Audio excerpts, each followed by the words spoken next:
What a piece of junk! This is the Shattered Order Podcast. Go switch off! If you're looking for Star Wars Galaxy of Heroes news, information, and theory crafting, you've found the podcast you're looking for.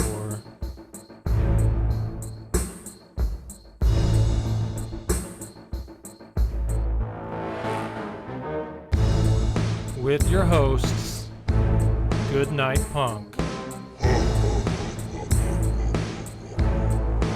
and Windkiller Inc.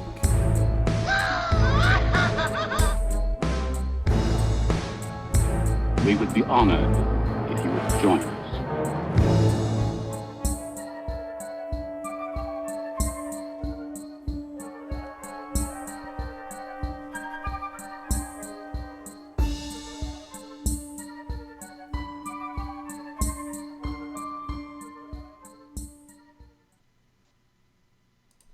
Hello, everybody, and welcome to the 149th episode. 149th episode of the Shattered That's Order a lot of Podcast. Yeah, I know, right? I'm your host, Goodnight Punk, and with me, as always, is my good friend Wink. What's going on, Wink? How is it going, senor? I'm very excited to be back here on a regular Friday. And I'm starting a little bit late. Had some personal stuff I had to go take care of. But, man, now we're ready to talk about some reworks, some Grand Arena, new arena teams, possibly, and a lot of other stuff. What's going on with you? Same old, same old. Working and watching babies. Sounds so exciting. Dude, let me tell you, my day. You wouldn't. I don't even want to make you that jealous. I'm sure you don't. Yeah. Oh, one thing. My daughter actually today drew something, and she'd be upset if I didn't show it on the stream here. So it's Han Solo, Leia, Chewbacca, Luke, R2-D2, and C-3PO. R2-D2's got a weird look to him, but hold on, let me move it back a little. You can see the C3. There's the R2-D2. Look at that thing. That is It's awesome. like a gelatinous blob. It's awesome. Very nice. Very, very nice. Pretty funny. I like it. Which one drew that? That was Addison, my 9-year-old. Your 9-year-old? Very nice. Yes. So, I wanted to mention before we got started as well, since I did say this was the 149th episode, maths would tell us that next week is the 150th episode of this podcast. 149 math plus checks 1. out. Yes, okay. Yep. So, we have an idea for next week's podcast. We're trying to get it all put together right now. So, hopefully we can get everything we want for it to happen to come together for next week's episode, but we got something special It'll be planned. really cool. So hopefully you all come check that out next week. It should be a lot of fun. I'm really looking forward to it. So it'll be fun, and we'll see you there. But for now, you're here now, 149. So you got anything else before we get into our weeks? I do. Oh. I am drinking a delicious Cabernet. Francis Coppola Cabernet. It is fantastic, one of my favorites. Are you drinking anything delicious tonight? I went back to an old classic, and that's Angry Orchard. I got the crisp apple this time. But I love me some cider.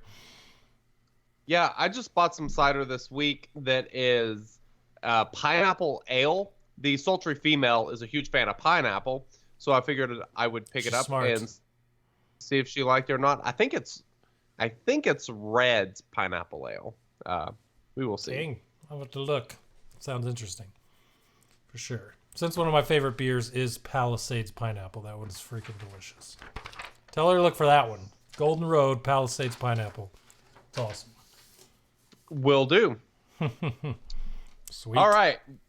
Let's go ahead and jump into this first topic. Hey guys, what did you do in Swoga this week? Oh, talk about a resource drain. So let's see. My Swugga bank account, and I don't mean credits, I mean gear, Omegas, Zetas. I'm broke. I mean, if rent's due next week, I ain't paying because I got nothing. I mean, I have spent God only knows how much gear. I finished when I say finished Padme, got her to gear 12. She is literally only missing one more piece. It is the Mark 12 stun gun. That's the only gear 12 plus piece that is missing, and I actually have the gold salvage for it. All I'm lacking is the regular stun gun for it and the 40 of the purple computer looking things, whatever those are. And then she'll be completely maxed, get 6 more speed, a little bit more health, and all that sort of stuff. Do you know what gear my Padme's at? 2. Not unlocked. Well, yeah. So gear 1? Yeah. Yeah, that's Gear what I meant to go with, but gear 0? It did. Yeah. Gear 0. Yeah, there it is. Gear 0. Gotcha. Well, that's All right, exciting. So I mentioned last week I was going to switch to Padme in my arena team, and I did. And I was having hell, and I went back to Darth Revan just before GA started because I was pulling my hair out. And then after GA locked, I destroyed my mod situation. I mean, my roster is a disaster. I am so glad that we're in the middle of territory battle and not territory war, because I don't know how long it's going to take me to fix this rat's nest, but it's pretty bad. But I do have good news. Oh, good news. Let's hear it. I took rank number 1 today with my Padme team. So I was pretty pumped. So what you're saying is the modding paid off. Literally paid off. The modding, yes. Okay, so what's really interesting is even whenever I was using Darth Revan the other day, I was having serious hell beating these Malak teams. People are just getting more and more precise with their modding. It's the same thing that we saw with Jedi Knight Revan. Is the longer the people start running these teams, the more and more difficult they get. And the teams that were always causing me problems are the Malak teams with Sith Trooper. It creates such a problem due to the 2 tanks. And, I mean, even with Darth Revan, I was struggling. It was really just kind of hell. Mm-hmm. However, I've had much less problems beating these teams with Padme than I did with my Darth Revan without Malak, which I find to be a little bit interesting. And so I wanted to give my official Zeta ranking for the Padme team, because this week has kind of been a roller coaster as far as how much I've changed my mind about my Zeta ranking and modding strategies for this entire team. I mean, I just keep going back and forth, and so I have put every Zeta on the Padme team. I don't even remember how many there are. 1, 2, so 3, Kenobi, 4, 5. JKA, Ahsoka, and then 2 on Padme. So there's what? Yep. 5. And I am using Grandmaster Yoda with the team. So, like I said, Grandmaster Yoda, that is the 5th character that I am running with those 4, and they do all have the Zetas. The Zeta ranking for me, the Padme lead is probably the most important thing, just because, I mean, it really binds the team together. After that, it's going to be General Kenobi. 3rd is Jedi Knight Anakin. 4th, I am going to go with Ahsoka. And the final, least important Zeta for this team is going to be Padme's unique, if we are talking about battling the current meta. I think if you're going to use them in Grand Arena, I think... I see an argument for making Padme's unique a little bit more important because it is really good and helpful against Jedi Knight Revan, Rebels, lots of those teams because it is a locking protection up buff. So that is my official Zeta ranking for this team. I honestly thought Jedi Knight Anakin's would be the least important, and turns out it's a lifesaver just because Padme can't get feared, which means somebody drops below half health, Anakin gets his bonus turn. If he is feared, he won't be able to go, but Padme will still be able to go, and she can cleanse, she can give protection up, or she can stun. I mean, she is a pretty versatile character, a lot better than I was actually thinking that she would be. So I'm enjoying it. So I thought it was interesting when you were doing your rankings that you listed Kenobi second. So I had to go back and look at what his was, and I can totally see why that one is your so second good. ranking, because for anyone that's listening and doesn't realize what it is right this moment, it's if all allies are Galactic Republic, General Kenobi taunts for one turn whenever another Galactic Republic ally loses any protection up, which is all over the place under Padme. So that's a lot of taunting. Like, I have a feeling he's taunting almost all the time. So, I mean, with the team that I am running, and, there are basically 3 different comps you can run that are all pretty effective. You can use C-3PO, you can use R2-D2, or you can use Grandmaster Yoda as the 5th character. All of them besides R2-D2 get protection up. So, you're getting protection up pretty frequently. Jedi Knight Anakin and Ahsoka, both of their specials give protection up. Padme gives protection up with 2 abilities. She only has 3, so 67% of her abilities get protection up. And, of course, if you are using C-3PO, then Kenobi can also give protection up with his crit immunity and retribution and the foresight that he gets. So there's a lot of ways to gain protection up, and the reason that becomes so important is, well, I'll share a story regarding an arena mate of mine. He just a couple hours ago, he had to knock me out at first, and he has a max Darth Revan team with Malak, Gear 12 Malak, and he went in to fight my team, and he actually lost the first time that he fought it. He wasn't able to take Kenobi out, and that I thought was really interesting.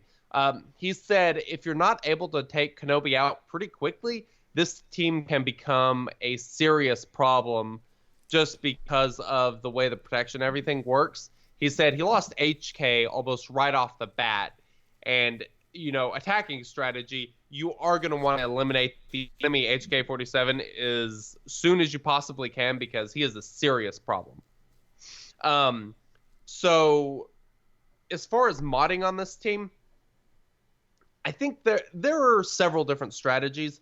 One thing that I changed my mind on drastically is Ahsoka. I really thought that she would be Han Solo Resistance Trooper like in modding, in that you would be using an offense arrow, you would be entirely using mods that maximize the amount of damage that you can output, and that just turns out to not really be the case with her. Speed turns out to be much more important because you want her to go fairly often so she can get that special up, because her special is absolutely nasty.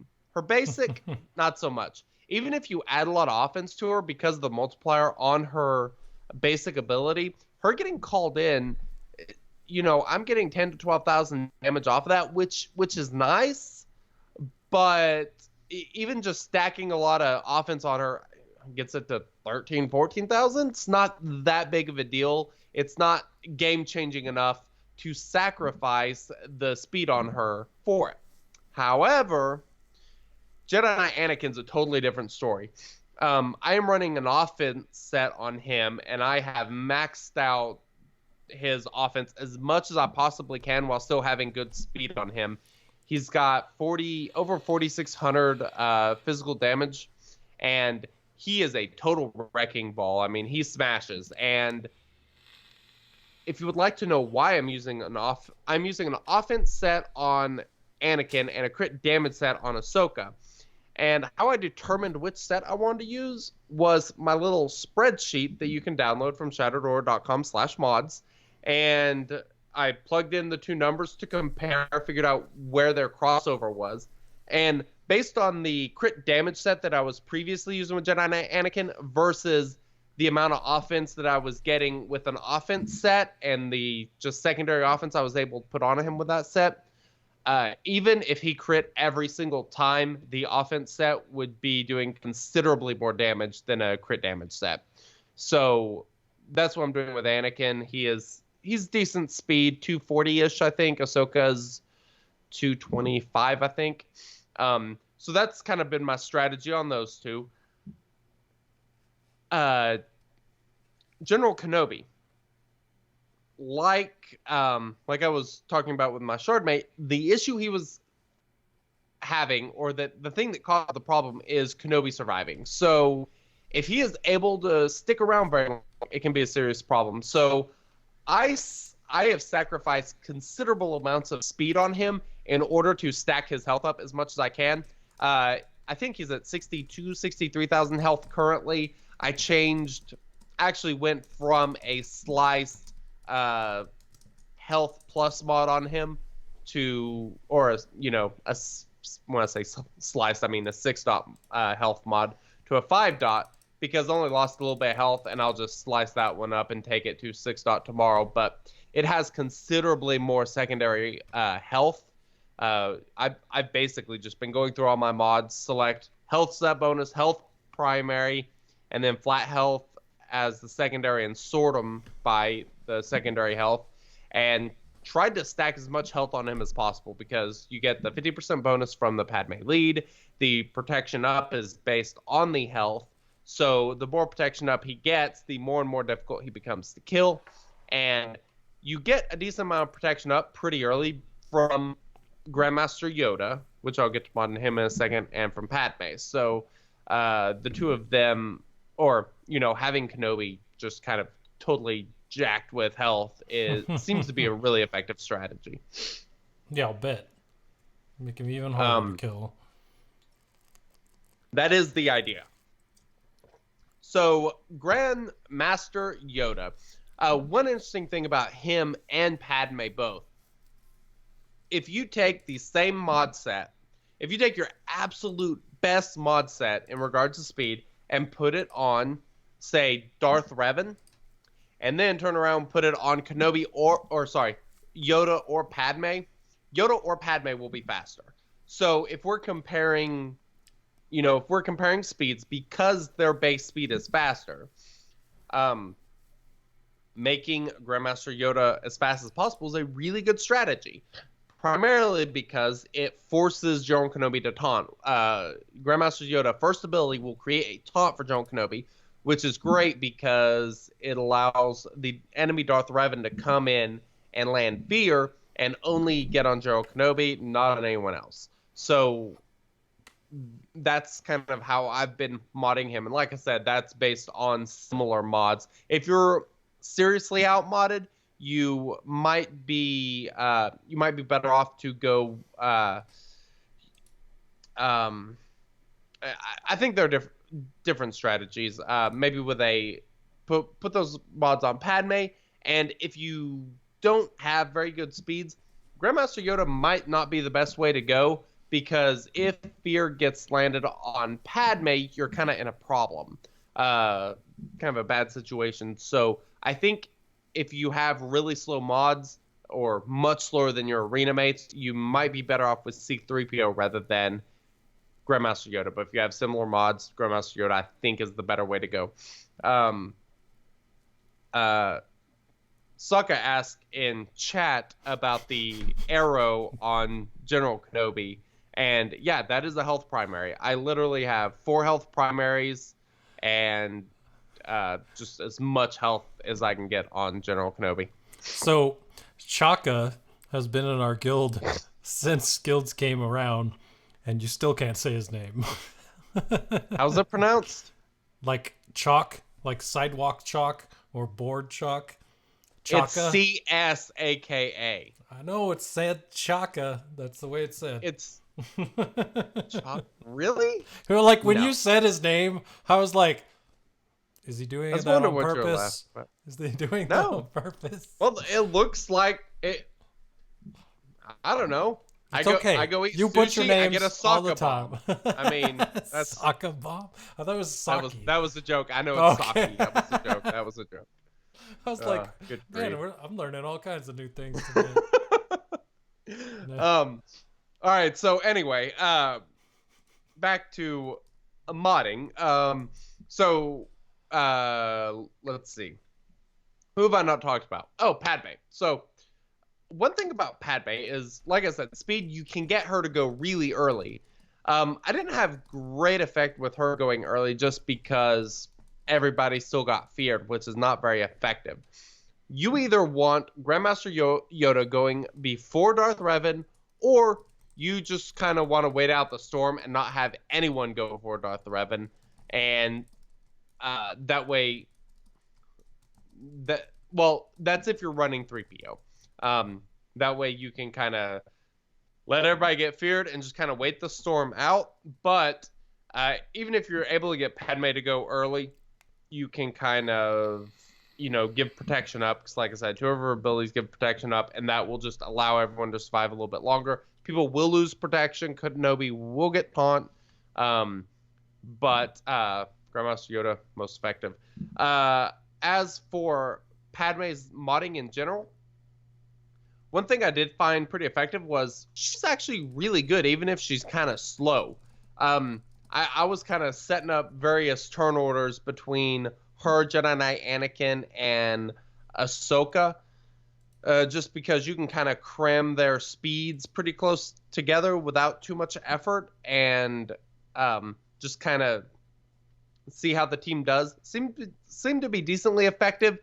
Padme works really well just because once you get all those debuffs out, she can come in and she can clear them and give protection up. Her having that dispel is great. Having two characters with, a team dispel is really, really effective. So where was I going? I was going to mention the stun that Padme does. Her last special has a stun that cannot be dispelled. Why that's important is because the Darth Revan team, Darth Revan is not like Jedi Knight Revan. Jedi Knight Revan is immune to stun. Darth Revan is not immune to stun. What he does is anytime a Sith Empire character gets stunned, they dispel it and gain stacks of ferocity. However, if you have a stun that cannot be dispelled, it is a locking stun. They aren't able to cleanse it. So it is the only way to stun these Sith Empire characters, and that is huge as far as being able to stun Malak, being able to stun, Darth Revan, HK, whoever.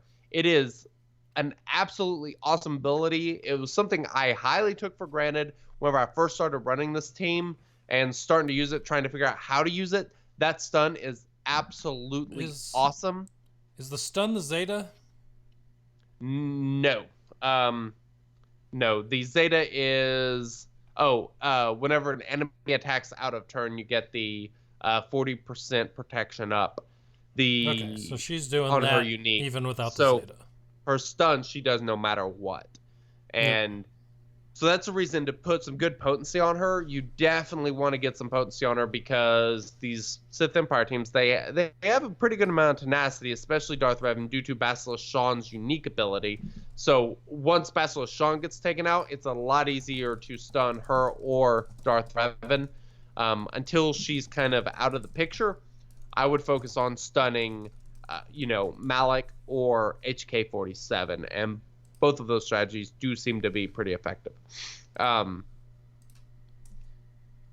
This team is super fun. I've been enjoying the heck out of it, and it's just kind of nice to use something a little bit different.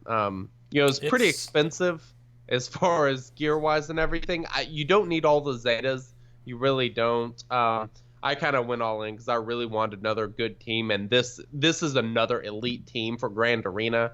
The thing I like about this team is it should be absolutely amazing for taking out bounty hunters, Night Sisters. I hate Night Sister teams. I generally just use my bounty hunter against them, but having another team that I can take in against a Night Sister and know that I can pretty effectively eliminate them is going to be absolutely amazing. So yeah. Very nice, very nice. Yeah, that's a. I look forward to gearing it up very soon when. Well, I guess not very soon, but whenever the light side territory battle comes out, because there's no doubt a Padme team is probably going to be. It won't be needed because I don't think that a new territory battle would require a legendary character for quests or missions, but it'll make it a lot easier, I think. So we'll see. Yeah. Indeed. All right. So, one other thing I did this week. There was something else I want to talk about. I really just don't remember what it was. Other than maxing a couple ships, now that Ahsoka's finished, primarily it was her ship. I threw a bunch of Zetas on her ship because it's a really good ship, and now she's geared. This Grand Arena, I tried a different strategy. So, as you would expect, my enemy has Darth Malak. He placed his Darth Malak up top to try to keep me from getting to that top tier. But if I'm able to clear that top tier, I am at a huge advantage. So I hate 5v5 Malak teams. 3v3 Malak teams I think are much easier because Rebels are so much better against them. They're nowhere near as good in 5v5. I ended up using 3 teams to take out that damn Revan team. I used both my Revans and Rebels to take out that stupid team. It was a disaster. But I hammered through it. I got all the way through. So by beating that and then clearing those top 2 territories, that would get me more points than if I just went to the bottom and cleared the bottom row and wasn't able to take out Darth Revan. So I started with Darth Revan, hammered through to knock out as much as I possibly could. And I was like, it's going to be a great strategy because I don't know if he's going to be able to take out my Darth Revan, and I'll be in a good spot. And, of course, I set my defense in the first round, didn't set for the second round, only to find out that I did not set Darth Revan on defense. Very disappointing. I have a feeling it's going to bite me in the ass. In that top territory, I have my Ewoks, and I have my Padme team. So we'll see if he gets through it. I have also had a different strategy this week. Ooh, what is that? I have been so busy I forgot to set my defense the first 2 rounds. First 2 rounds? 2 rounds. Like literally yesterday at noon, I remembered I needed to set my defense. Or sorry, today at noon I remembered I needed to set my defense. And then I went out to take my kids to eat. And by the time I got back, it was past the time. So I'm like, oh, beautiful. So 2 rounds. So yeah, for the first time, I've auto-deployed 2 times in a row for my defenses. So whoever's looking at it is like, what the hell is this dude doing? Did you win round 1? No. No, it put everything with Gear 12 on a team, mixed match team. So then all you have left are like the so you got like your main pieces of teams most of the time, and then you got your auxiliaries. Well, all that's left in my roster is auxiliaries to try to beat their main defense, and it's like, nope, this ain't happening. I'm not even gonna bang my head against that wall. Yeah, so, yeah. Totally understandable. Sucked. I can imagine. All right. We need to have a political discussion here. Politics has been all the rage lately, and I think there's something politically important that we need to discuss right now. It's controversial. I'm not sure if people are on board with this, but we need to destroy the Shadow Order. It's got to go. We need to start a new guild. Blow it up. I'm Start from I'm scratch. sick. I'm sick and unbelievably tired of getting boom boxes every bloody raid. I had to self-mute myself. I'm tired of it. I'm freaking tired of it. I am not even kidding. It's the last thing that we didn't get that was a boombox. Praise RNGesus for was a fully crafted furnace. It was amazing. Other than that, the past 6 raids, I believe, have been nothing but boomboxes, and it's like this all the damn time. I don't know if there's some sort of code, some sort of ghost code stuck in our freaking guild name or what it is, but every Rancor, we get bloody boomboxes, and I'm freaking tired of it. You see, my first point on my week was at least 2 raids with boomboxes this week. 60 total salvage, because one of those raids, we didn't even get another gear piece. It was 35 boombox salvage, so it mixed 2 of them together. Was awful. I was like, why did I even bother? Like, what's funny is our guild's been around since guilds were introduced, so it's kind of funny that you mentioned blowing up the guild and making another one and bringing everyone in it. Because what if there was some weird bug when guilds were introduced that's not there for everyone else, but is still there for us since we still have an original guild, and for some reason it just loves to give us boomboxes. I don't know. Dude, I'm dead serious. I seriously think that there's something broken in the code with guilds that causes guilds to get specific things in the Rancor raid. I don't particularly see this issue with Heroic AAT. I don't particularly see this issue with the Sith raid. But the damn Rancor raid, it has been like this from the very beginning. You can go back 100 episodes, and you know what we're bitching about? Boom boxes. Always getting boom boxes. I don't freaking get it. It's just, it's so... I get more of them than I spend, and I spend at least 2 a week, it seems like. So I'm still at 1,000 salvage, yet I still... You know what the worst thing to see for a fully crafted piece is? A boombox, because you're not going to use 50 of that salvage you just got from 2 raids. Like... That's true. I'd almost rather use my salvage and not get fully crafted boomboxes. It's just to that point. I buy the the Mark V Blast Tech mods or whatever they are. It's 100 guild store currency, and you get 5 of them. And it's a bunch of those piddly ass little pieces that you'd spend 100 crystals farming just to craft a boombox. I buy those every time they come up so I can just craft boomboxes like crazy and put them on every damn character I can.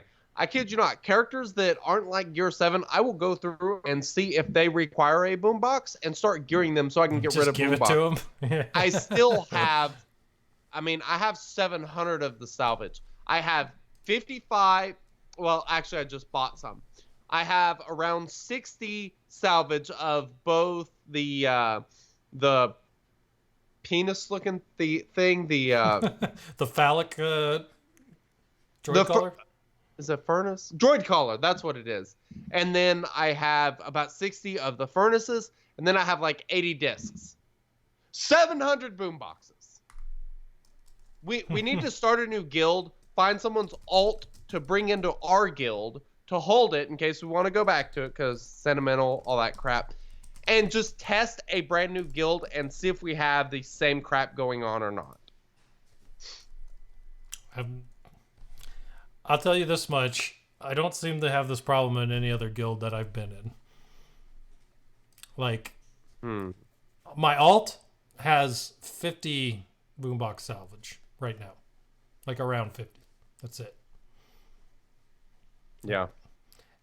I want to bring this up again because anytime we talk about raid rewards, I'm going to mention this so it gains traction. Can we just pick our rewards on the raid specific salvages that you can only get in the raid? Can I just pick that I want that for my rewards? Seems fair enough, right? Yeah. I collect my rewards for the currency. I don't. You know why? Because I can't use my boom boxes. Can't use them fast enough. Sorry, I just read chat. All right, yeah, boom boxes, can't get rid of them fast enough. I'm with you. All right, I think I've ranted long enough about boom boxes. What did you do this week in Swagga? So I'm starting to gear up my Separatists so that hopefully when Padme comes back, I'll be ready for that. I like it. I got Droideka to gear 9 this week. I'm at 38 out of 65. I'm doing one refresh a day on Droideka, so 10 attempts. But I'm stuck at gear 9 because I need 2 furnaces, and all I ever get is boom boxes. So I have no furnace salvage. I can't build even one, so I'm waiting for 2 of them to get him to gear 10. So that I kind of just stopped on Droideka and moved over to General Grievous, and I've decided I'm not going back to Droideka until I finish Grievous at 12 plus 5, so fully maxed on Grievous. Because I know Grievous needs those gear 12 plus pieces with all the health to make him really viable, and so I'm just gonna go all out on Grievous right now to get to that point. But he's gear 8 right now, so I got a little while to go. But I'm okay with that. B1 Battle Droid still farming him. 14 out of 65. Doing 10 of him as well. The 10, it's not going as quick on him as it is on Droideka, but it's all right. We'll catch up. And then the last thing I wrote was my Grand Arena strategy, which I've already discussed with you. Is the no strategy. Completely forget. Really hate yourself. Yeah, really good strategy. Dude, man, it's always good to hate yourself. There are people in the chat talking about how many furnaces they've got. We should just see if like I am dead serious about this as an experiment. See if we can find another guild that gets a shit ton of one of those items. And just do a complete and total guild swap and see if we keep getting the same gear or if we start getting the gear that the other guild gets a lot of. All right, let me just tell you, I have it pulled up right here. So if you can see my phone, I got the Rancor Raid rewards up on my phone so I can click on each of them and tell you how much of each I have. You ready for this? I like it. All right, go. Phallic Colors, 52. Okay. Furnaces, 16.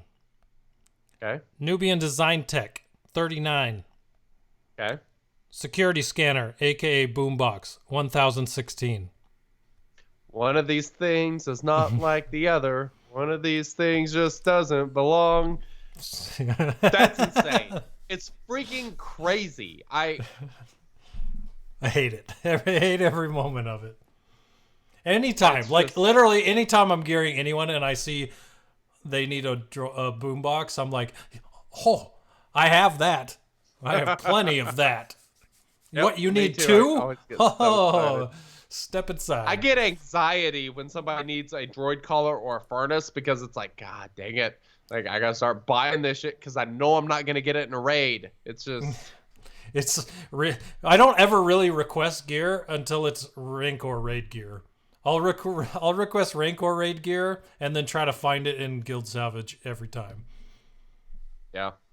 Well, what's funny is like whenever, like say podcast listeners or, just people we find in the community or whatever that we bring into our guild when we have an opening or whatever, they come in and they're like, oh, you guys were not kidding about the boomboxes. Like people who used to have boombox problems, their problem is going away. It's crazy. That is the funny part, because now I'll advertise this right now. So if you want the boombox problem, Shattered Order, our guild actually has 2 spots open. So if you are interested in joining our guild, message me or Wink, and we have room, and we've got all the droid collars you need. So they're not droid collars. What are our boomboxes. requirements roughly? Requirements are 3.5 million GP. And just be active. That's pretty much it. That's all we're looking for. Cool people That's what we like. So if there's two of you out there that are interested in all this awesome Rancor bits that we were talking about, we got a spot for you. Cool. And I'm dead serious. If one of you guilds is getting a lot of furnaces, message us on Discord. I seriously want to talk about this and see if we can convince 100 people to just swap guilds and see what happens. What would be really good, really cool to test is if we could get one of the devs to pull the data of all our Rancor raids ever and put the numbers side by side. I'd like to see what the actual numbers are to see if we have some kind of bias towards them or not. Dude, that would be awesome. It would be interesting to see in 3 years what the numbers stacked up next to each other are. But yeah, who knows? Yes, T-Money. All right. To answer your question, totally do it. Exactly. Well, glad you could join. Good time. Let's go ahead and move on to this next thing. Strong with us, this update is young Padawans. All right, so this update, what happened with the update this week? So there's a lot of updates this week, but one of the ones I liked was getting 250 free crystals, because, well, I liked it. Anyone that liked Territory Wars did not like it, but they gave out 250 free crystals to everyone because earlier in the week when Territory Wars was going on, pretty much you would enter a battle and it would freeze. If you could get into it, some of them wouldn't even enter, and then some of them you'd finish and it wouldn't count. And if you tried to time out a battle with someone dead, when it ended and you got back into the game, that person that you killed was back alive. Just all kinds of weird Territory War problems. And so they acknowledged that there was issues going on with their servers and everything. So free crystals. But yeah. Not fun beginning of Territory War that day. A lot of people asking what was going on. I know I saw it for a lot of people, so. Yep. Interesting. Yeah, I don't know. I did not know that that's what that was for, but that is good to know. Mm-hmm.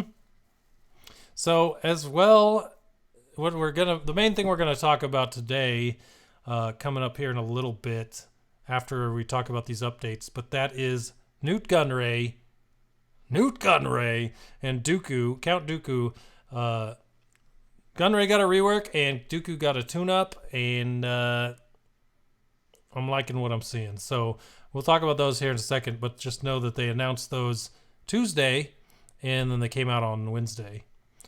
And let's see here. This is kind of a public service announcement, but I went in and asked a question myself, and I'll tell you what I asked, and we'll see if it ends up in the AMA. But there's a post in the news and announcements section on the forum with a link to a SurveyMonkey page asking for QA questions for their next AMA. So if you have a question for the devs, go to that page, click on the SurveyMonkey link, go submit your question, and they may answer it during the next AMA. It's not scheduled yet, but if you do submit a question when they do the AMA, yours may be one of the ones that is answered. So go ask for anything you may want to know from CG. My question was, are they going to touch the tuning on... Well, I guess the way I worded it was, did they like the way that they had the aggressive negotiations event tuned, and whether or not there would be any changes to it on the second one? And if there weren't, did they think that these reworks that came down the pipe this week were going to make it any easier? So I'm curious to see if they answer that, or if there is an answer to that, but we shall see. I don't know. So anyone has a question like that, go submit it. They're not going to answer when is this person coming to the game or things like that. There's a list of things that they won't answer that you can avoid even writing your question in if it's asking those questions. But yeah, go check that out. Now, one of the other things that came up that I thought was pretty cool, because it might actually influence what I start doing in the game now, is a Grand Arena matchmaking post. Now, did you read this? Yes, I did. I'm sorry. The last thing I read was a question from Chicken Bottom that I was waiting to see the reply to, and the whole screen is gone now. So I don't know what has happened. It's probably better that way.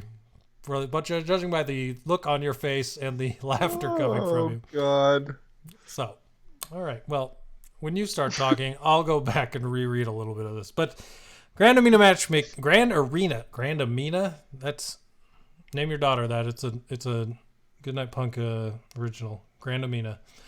Grand Arena matchmaking post addressing broad rosters versus focused rosters with similar GP. So this is a problem that we've talked about a lot with Grand Arena, as well as territory battles, where territory battles wanted you to inflate your galactic power to be able to deploy more to get more stars in territory battles. But if you do that, your GP inflates, and there's other people out there with the same GP that are more focused on certain teams and left everybody else in the dust. So you might face a person that will completely destroy you based on the good teams they have, and you might have 5 good teams and then like 8 subpar teams, and you just will never stand a chance. So they talked about this, and they're addressing it. So what they said is, with this what they're looking for in Grand Arena matchmaking is that you will be less likely to be matched with someone that looks like your GP wise, but has instead spent all of their efforts optimizing a smaller handful of squads. And the funny thing is, the way this is worded is directly talking to anyone that brought all their characters to Gear 7 or things like that. Like, it's not saying you'll be less likely to be paired against someone that inflated their roster. It's saying you'll be less likely to go against those guys that are just kicking your butt all the time. Yeah. So I'm curious to see exactly how they do this. Like, because you could put a little bit more weight in, say like Gear 11, Gear 12 characters, and that would probably make a pretty big difference, because, I mean, Gear 10 characters are almost worthless whenever almost everyone's Gear 12. So it would be nice to see them weighted that way, but they didn't give us much detail on exactly how it's going to be done, so I guess we'll have to wait and see.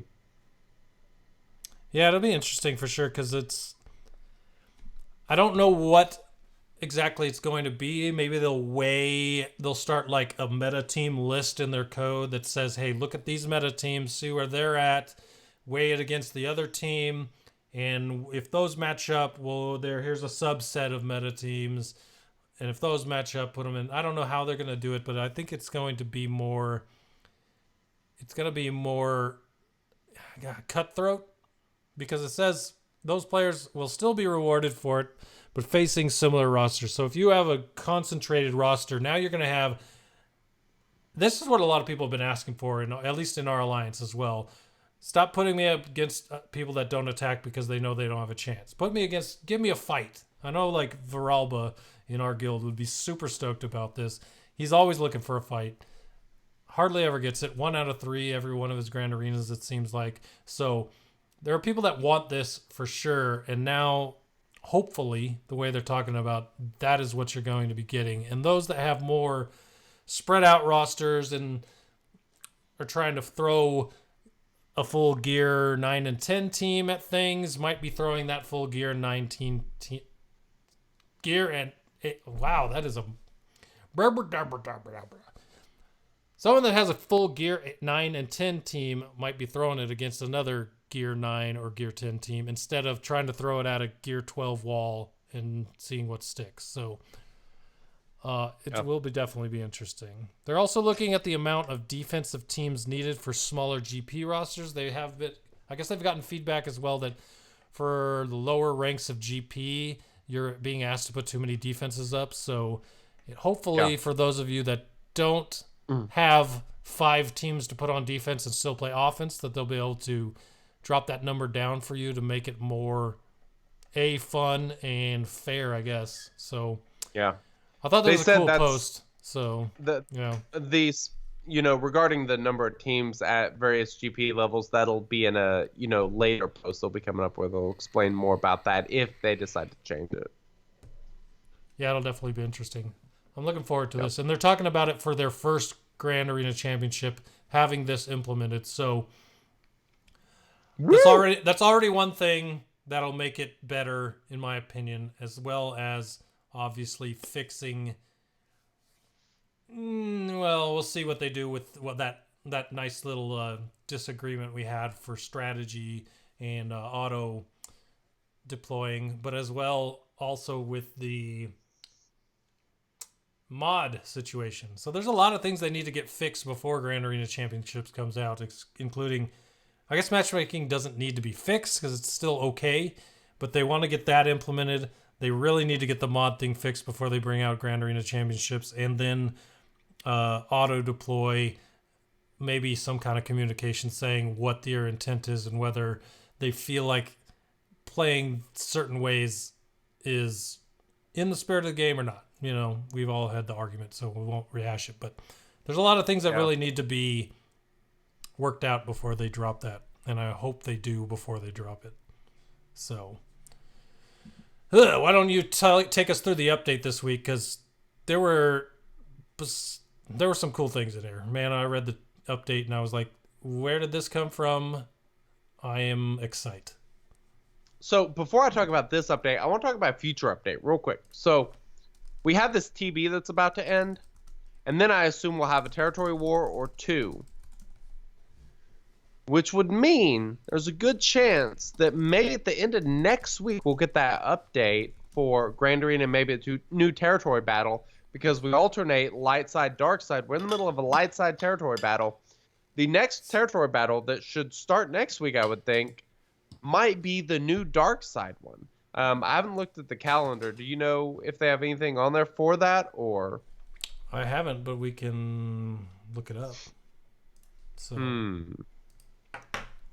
keep going. I'll bring it up. All right.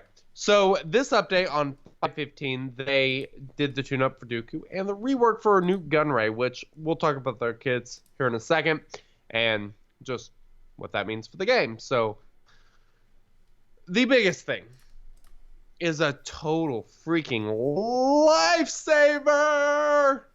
Time saver for sure. Time saver, yes. The cooldown on challenges once you hit level 85 goes from 2 minutes to 5 seconds. 5 seconds. Dude. How awesome is that? This is in great. Under 30 seconds, you can knock out all of your challenges.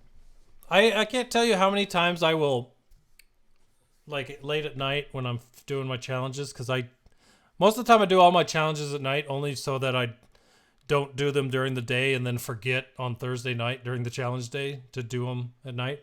Well, I guess I do them in the morning on Friday because of challenge day. But so half the time I'll like hit sim and then I'll just keep my phone on and sitting next to me and then wait the 2 minutes. But it's a 2 minutes with air quotes because it's basically the next time I look at my screen, I'll hit it again, which sometimes is 2 minutes and sometimes is 15. So changing this to 5 seconds, you can just blast them out in less than a minute. And this is the one I was saying, I don't know where this came from, but it's something I am totally happy with. Like, saves so much time for me. Yeah. I'm bad at butchering names, so I'm just gonna throw it out. You can touch 420. So mentioned in the live chat, it's still 10 minutes for people under level 85. You would think they would shorten that. Like, at least now they can drop it to 2 minutes or something, because I mean that's something that certainly helps people get engaged and stay in the game. Is ease of being able to knock out those challenges. Here's where that's weird. I would say up until level 40, depending on who you're farming, getting the last one to 3 stars, because you can't sim until you beat the last one at 3 stars anyway. Well, so you can. I thought you could sim on any of the ones you've beat at 3 star. Nope, you have to have the highest one at 3-star, I believe. Really? So if you by the time you're getting to the point where you can beat the last one, the highest one at 3 stars to get Sims, my bet is that you're getting close to level 85 anyways. So it's probably not that long of a wait to get to the point where you have to wait 5 seconds. It's more of a and by that time you're so engaged, I doubt you're just going to quit because I'm so tired of waiting the 2 minutes, So that's the only reason I can see it not being too big of an issue for newer players. But Yeah, that's fair. All right, so we'll move on back to this update. Well, hold on, I got the calendar up on the screen. Oh. Dark Side Territory Battles is listed for 5/27. What does it say exactly? Imperial Retaliation. They're bullshitting us. I don't buy it. They're lying. All right. So moving on to T3. T3 had an update. His Carbon Projector ability now dispels all debuffs instead of only defensive debuffs in order to avoid confusion around its interaction with Foresight. So now it's just basically a typical AoE dispel that can be evaded. So there's that. And well, that's a pretty big change, though. No, it's a huge change, for sure. To go from just defense buffs, so now it's getting rid of all buffs. Just depends on Foresight or not. But, like, I'd say... I feel like it's a buff to T3 for sure. And when I saw it, I like T3 anyway, but I thought that was pretty sweet for him. Yeah. I agree. So the final thing is, last week I was talking about how I was considering farming a 16 energy node in Cantina so that I could get some Omega. I did not put an S on the end of that word intentionally. However, the Ebon Hawk is now available to farm on Cantina Battle 8E 16 energy node. They moved Gar Saxon to a 2E because he sucks. He should be on 2E. But the Ebon Hawk which is actually a really, really good ship. It has an AoE dispel, which is so amazing. Really good ship, 80, 16 energy. Jump on it. All right, so I'm trying to find this old quality of life post because I'm curious where I screwed this up. Because I was pretty sure, unless it... Anyways, keep going. I'll keep looking. The next one I'm really excited for. Only because I'm so tired of crew.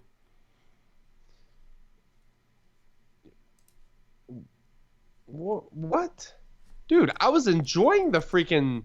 I just fit... Look, last week I was bragging about how I finished Cantina. Now they put something back on there.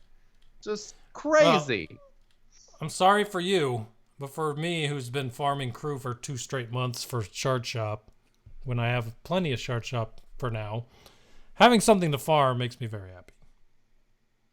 So tired of that. Yeah, I like the Shard Shop currency. So do I. I get it from my 190,000 Galactic War tokens. I don't need it from. You're down Cantina. to 190,000 now. Very no, nice. No, you know what? After everyone gave me crap for the Galactic War tokens, I'm down to 160,000. So I'm slowly whittling away at it every day. Eventually, I'll be down to a crap talking version number. So nice. Cool. We want to jump into these reworks. I sure do. Hey boys, do you have any tips for us less experienced players? So I got a very big tip here. I'm sure you do. Very big tip. time for us to give you guys some tips on what to do with this new Count Dooku and Nute Gunray reworks.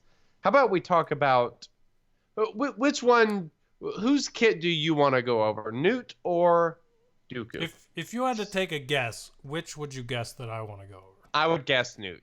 Yes, you are correct. Yeah, I figured. All right, so unit name is Count Dooku. He's a dark side Sith separatist attacker leader. None of that has changed. It's just a touch up, so let's talk about it. His basic ability, Hindering Press. Deal physical damage target enemy with a 50% chance to attack again, doubled if the target is Galactic Republic. These attacks have a 50% chance to inflict stun and ability block for 1 turn and can be countered or evaded. So they're landing. This would have been nice in the Padme event. Just saying. Right. This is another good thing about, you know what? I look at this and I think to myself, doubled if the target is Galactic Republic. You know what they put that in there for, right? The territory battle? I completely think that is 100% for the territory battle. Just to make him even better in the territory battles. Because I doubt you're using Count Dooku in your Padme Arena team counter team. I mean, you might with the tune-up. I don't know. I haven't seen anything about that or people trying it, but I feel like that's straight up for TB right there. Yep. I totally agree with you because, I mean, obviously, based on the Clone Wars, you're going to know that, you know, you're going to be facing Galactic Republic in it, so, yeah. This is going to be a pretty good ability. You know, I'm pretty excited. So he's going to always double tap Galactic Republic, which will give him 2 chances at inflicting stun and ability block. So that'll be very, very nice. Special one is Force Lightning with 3-turn cooldown. Final attack, shock the target enemy. Deal special damage to stun them for 1 turn. This attack has a 50% chance to inflict shock and stun another random enemy. Doubled if the target is Galactic Republic. So, using Force Lightning against the Galactic Republic enemy will result in 2 characters being shocked and 1 being... Well, actually, two characters being stunned and shocked. So... Yeah, it's pretty gnarly. I'm loving it.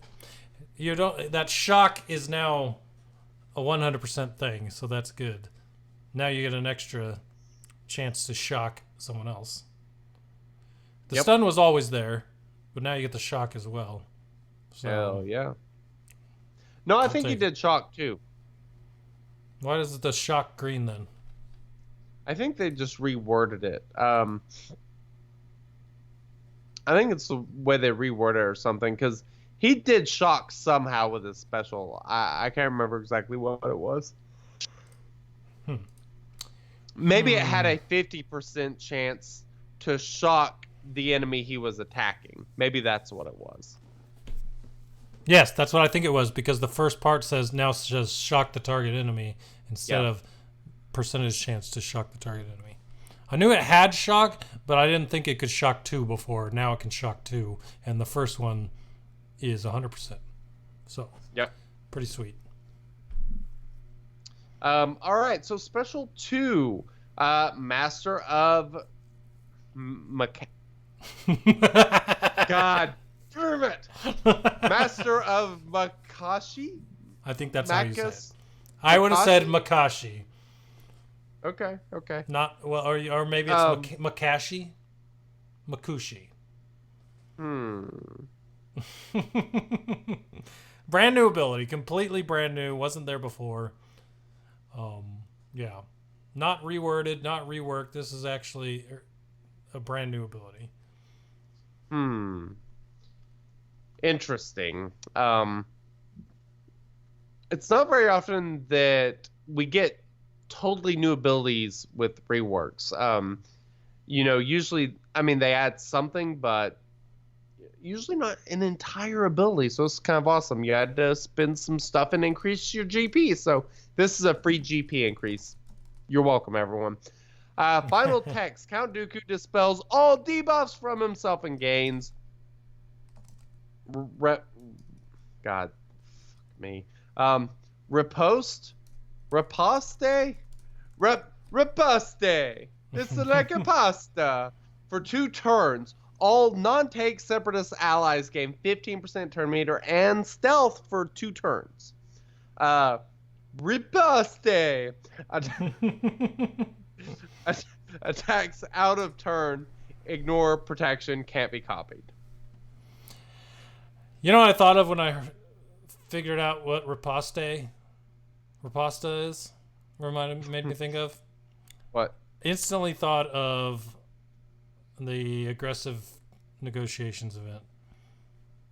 Why? This dude, because he's going to be attacking out of turn a lot. So if you can keep this on him, you have a better chance of waiting for protection up to fall off, and then they're still almost dead, and then hopefully you can one-shot and kill them once it falls off. This is just a way to... So, because basically, this is a way to get around Count Dooku countering and not doing anything except giving them undispellable protection up. Because, sure, he'll still be giving them that undispellable protection up, but he'll also be smacking away at their health. So once that undispellable protection up goes away, they still don't have that health. So I think nothing like ignoring protection when you're doing 500 damage. Yeah, dude. So you can take him from 100 and do like 10 counters and get him down to like 90%. And then you're set up for when the protection drops off. So yeah, good to go. Indeed. All right. So I also thought it was interesting as well that all non-tank separatist allies gain turn meter and stealth. Like, I'm curious if there's a reason for that. I don't see the turn meter. I get the stealth part. I don't get, and I'm curious if there's some kind of synergy or a new character that we don't know about where being stealth will matter because it's not Nute anymore. So why does it stealth them? Does he beyond just having them stealthed? I'm curious. That is a good question. I am looking at separatists trying to find tanks. So Sunfok is a Sunfok. Mm-hmm. B2. Magna Guard. Mm-hmm. Those are the only separatist tanks. So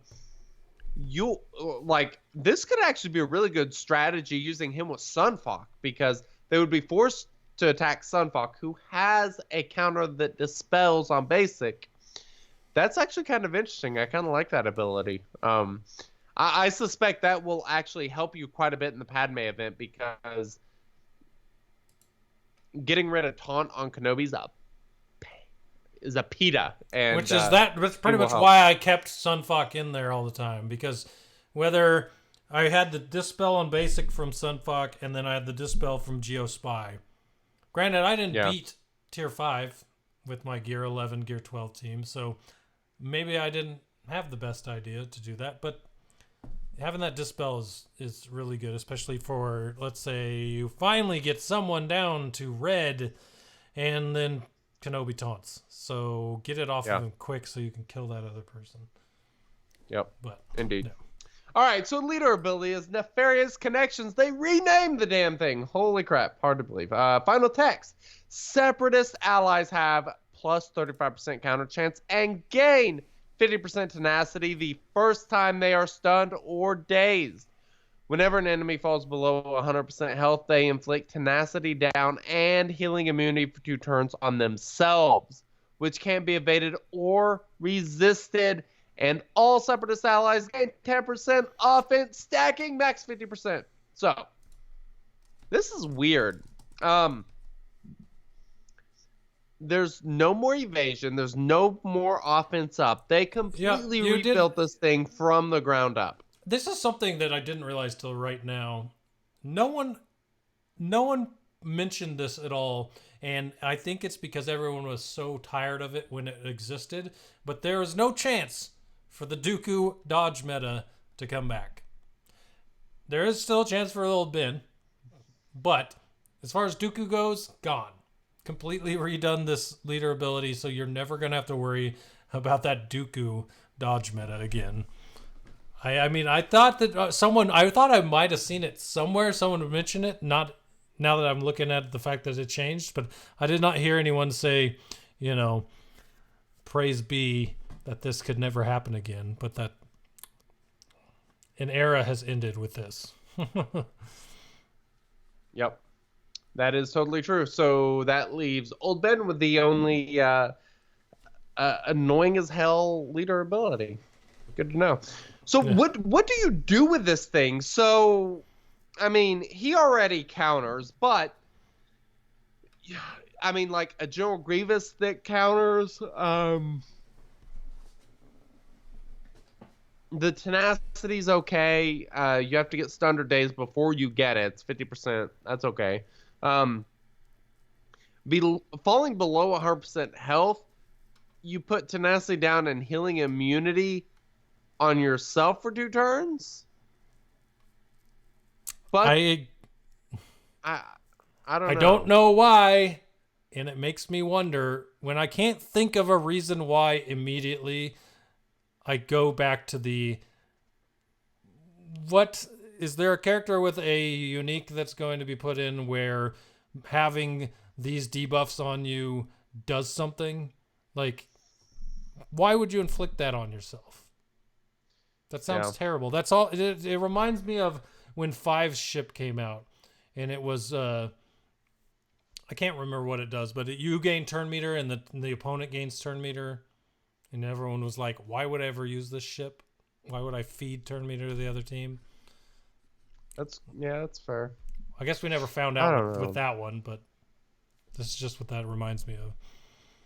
This just seems like a terrible rework. Wait. Seems whenever like an enemy falls. Okay, never mind. It's enemies. I thought it was allies. That's why I was like, sounds ridiculous. It's enemies. Okay, never mind. That does make more sense. Today I learned that reading is fundamental. So there you go. Today I learned that Cabernet affects my comprehension. yeah, exactly. So it's on enemies, which makes perfect sense now. All right. So unique ability, flawless riposte. Final text with the Zeta. Count Dooku has a 100% counter chance. In addition, whenever he attacks out of turn, he deals 30% more damage, gains 15% turn meter, and recovers 15% protection, and gains crit immunity for 1 turn. Just 30% more damage of a 7,000 damage crit is not that much. I'm just saying. No, it's because these not. damage, it's really not showing much. 20. That would be 2,100. Not a whole hell of a lot. Yeah, it's not doing much for you. Riposte. I just read chat and now that I know how to say it, it's butchered over and over. Like, how many times have we said riposte? I'm gonna keep saying it. So that's how you wait. I know that's how it's pronounced. That's how you say repertoire. That's how you spell repertoire. You mean? I would have never guessed. I thought it was spelled with a TOIRRE at the end. You learn something new every day. This is why I did not win spelling bees. Oh, Chad is on point tonight. This is good stuff. All right, why don't you tell us about Nute Gunray? Okay, dude.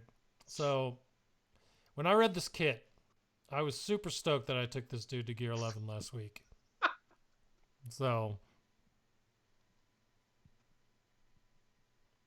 it's the same word. Repertoire. What?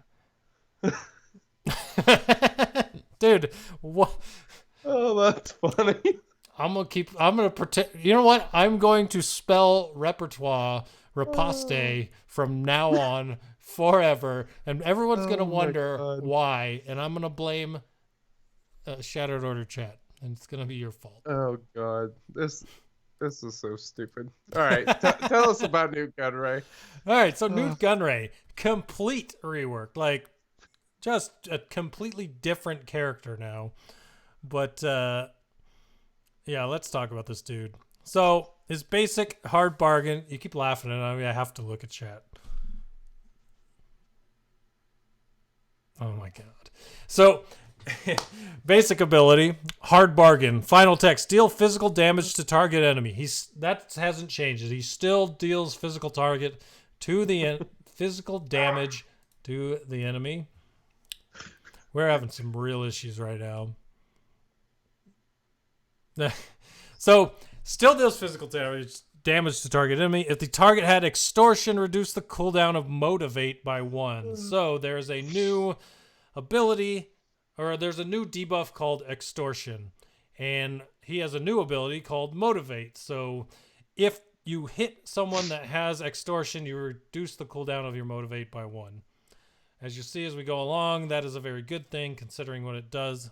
And so we'll just move right into ability 2, or special 1, dubious dealings with a cooldown of 2. So very low cooldown on this. Final text: grant the extortion ability to target enemy. First character that does this. Very interesting thing to see put out there. But what this does is gives the enemy a new ability button called extortion. All right. So if they already had extortion, it grants it to the weakest enemy that doesn't have it. So it just keeps spreading it around as many times as you use this. Then it'll inflict speed down on all enemies for 2 turns and deal 20% max health damage to enemies with extortion. So 2-turn cooldown. Every time you do this, you're adding extortion to another enemy unless they all have it. And when you do it, you're doing 20% max health damage to everyone that has it. And it cannot be evaded. Enemies who use extortion. So this is their ability button. This is what it does. No, this isn't what it does. But enemies who use that extortion button will grant profit to all allied separatists, which does something for them. So now here's the definition of the two. So if they use their extortion button, you get profit.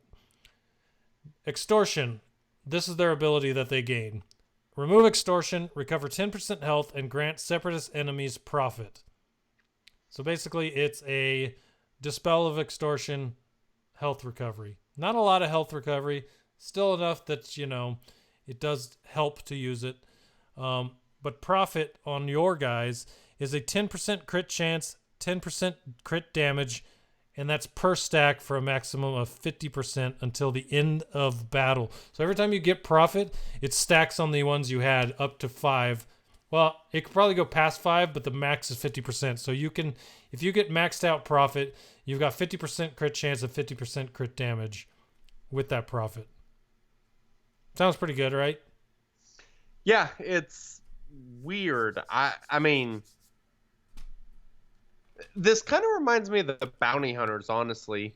Kind of having something that you have to do to make something else happen that benefits you. Just... Yeah, it's kind of... They kind of mentioned this as a Nute Gunray giving you 2 bad options to choose from. So you can either continue to take 20% max health damage because you have extortion, or you can use it and heal yourself 10%, but now you're granting everyone on the other side crit chance and crit damage.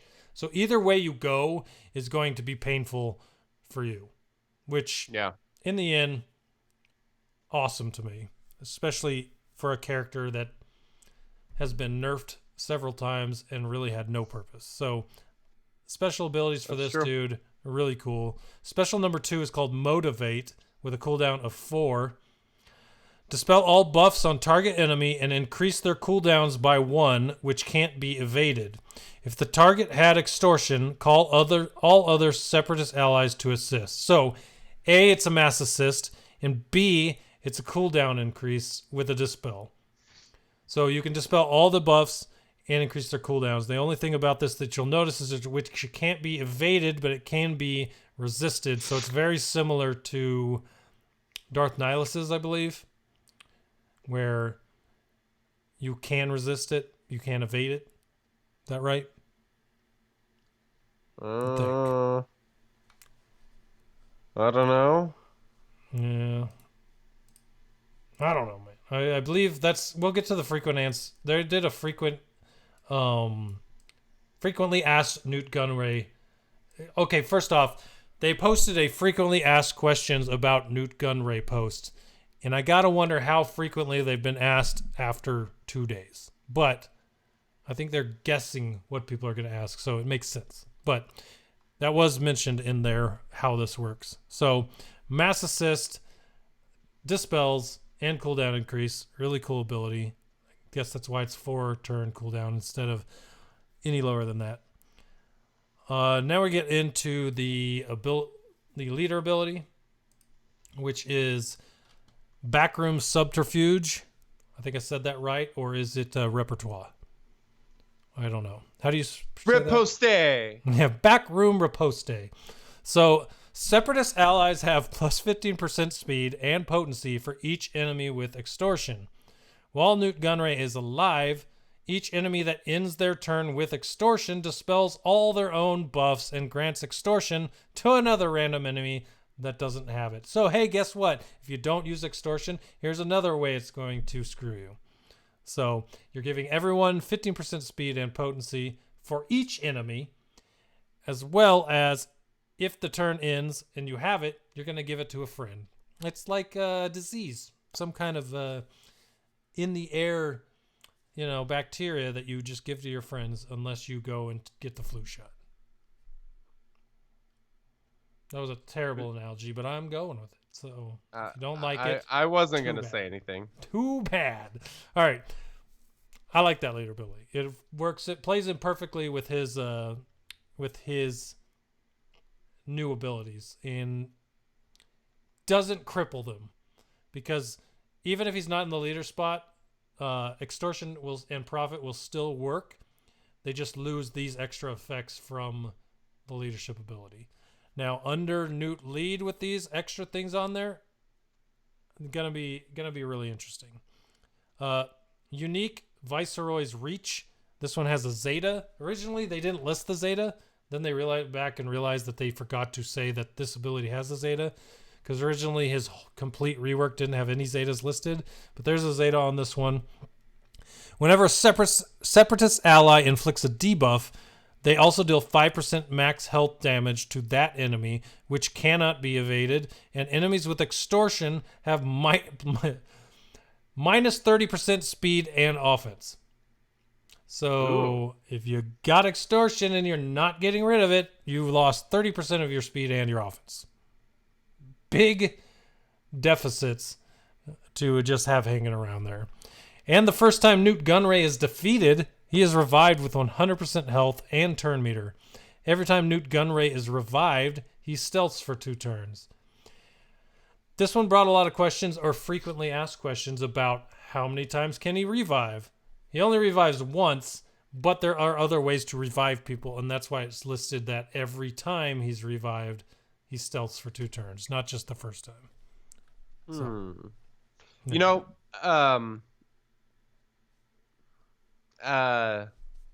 Theo Cool J mentions in the chat, in this synergy thing, there are no Geonosians, which is kind of interesting. Well, literally, you would think he would have some bug synergy. Like, you know what? I'm going to be completely honest. I don't trust these synergy suggestion pictures anymore. I do sometimes. Sometimes I do. In this case, I think that they just didn't have room to add every single Separatist on there, because yes, they do. Just make it a big spider web. Very easy. I mean, but okay. Now the graphic design degree is coming out in me, where that wouldn't look very, what's the word? Aesthetic, which is probably why it's not there. This follows a map of all their other images. That would not. So they're probably just keeping it the way that they always do. So I don't know. But I'm with you. This dude, if you were to go with General Grievous and some Separatists and then wanted to do a Nute Gunray team with Separatists, Nute and some of those bugs would be perfect. So, because if you look at this, right? Let's say you have Grievous, B1, Droideka, Magna Guard, and B2 together on one team. And then you got Nute Gunray, Dooku, and the 3 bugs on another team. You got 2 Separatist teams.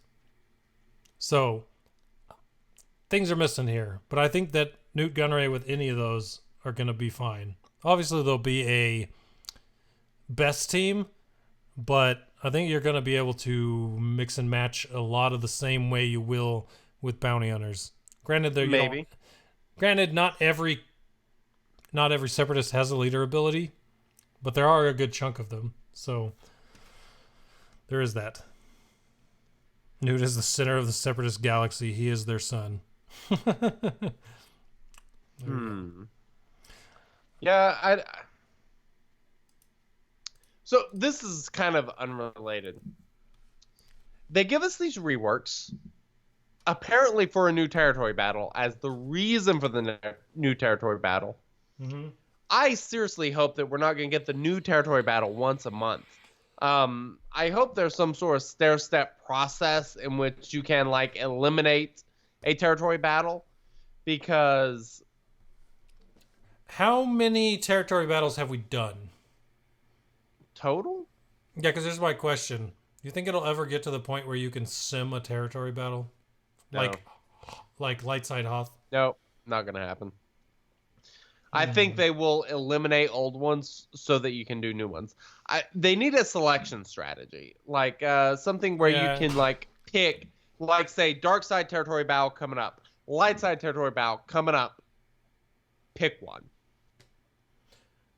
Yeah, I think we've talked about this before, and I'm completely on board with that because I hope that's what they do, because people that love PvE, this is the new PvE thing. This is the jam and berries that people are going to want.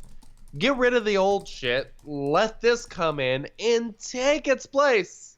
It's like the sproutlings coming up from the ground in spring.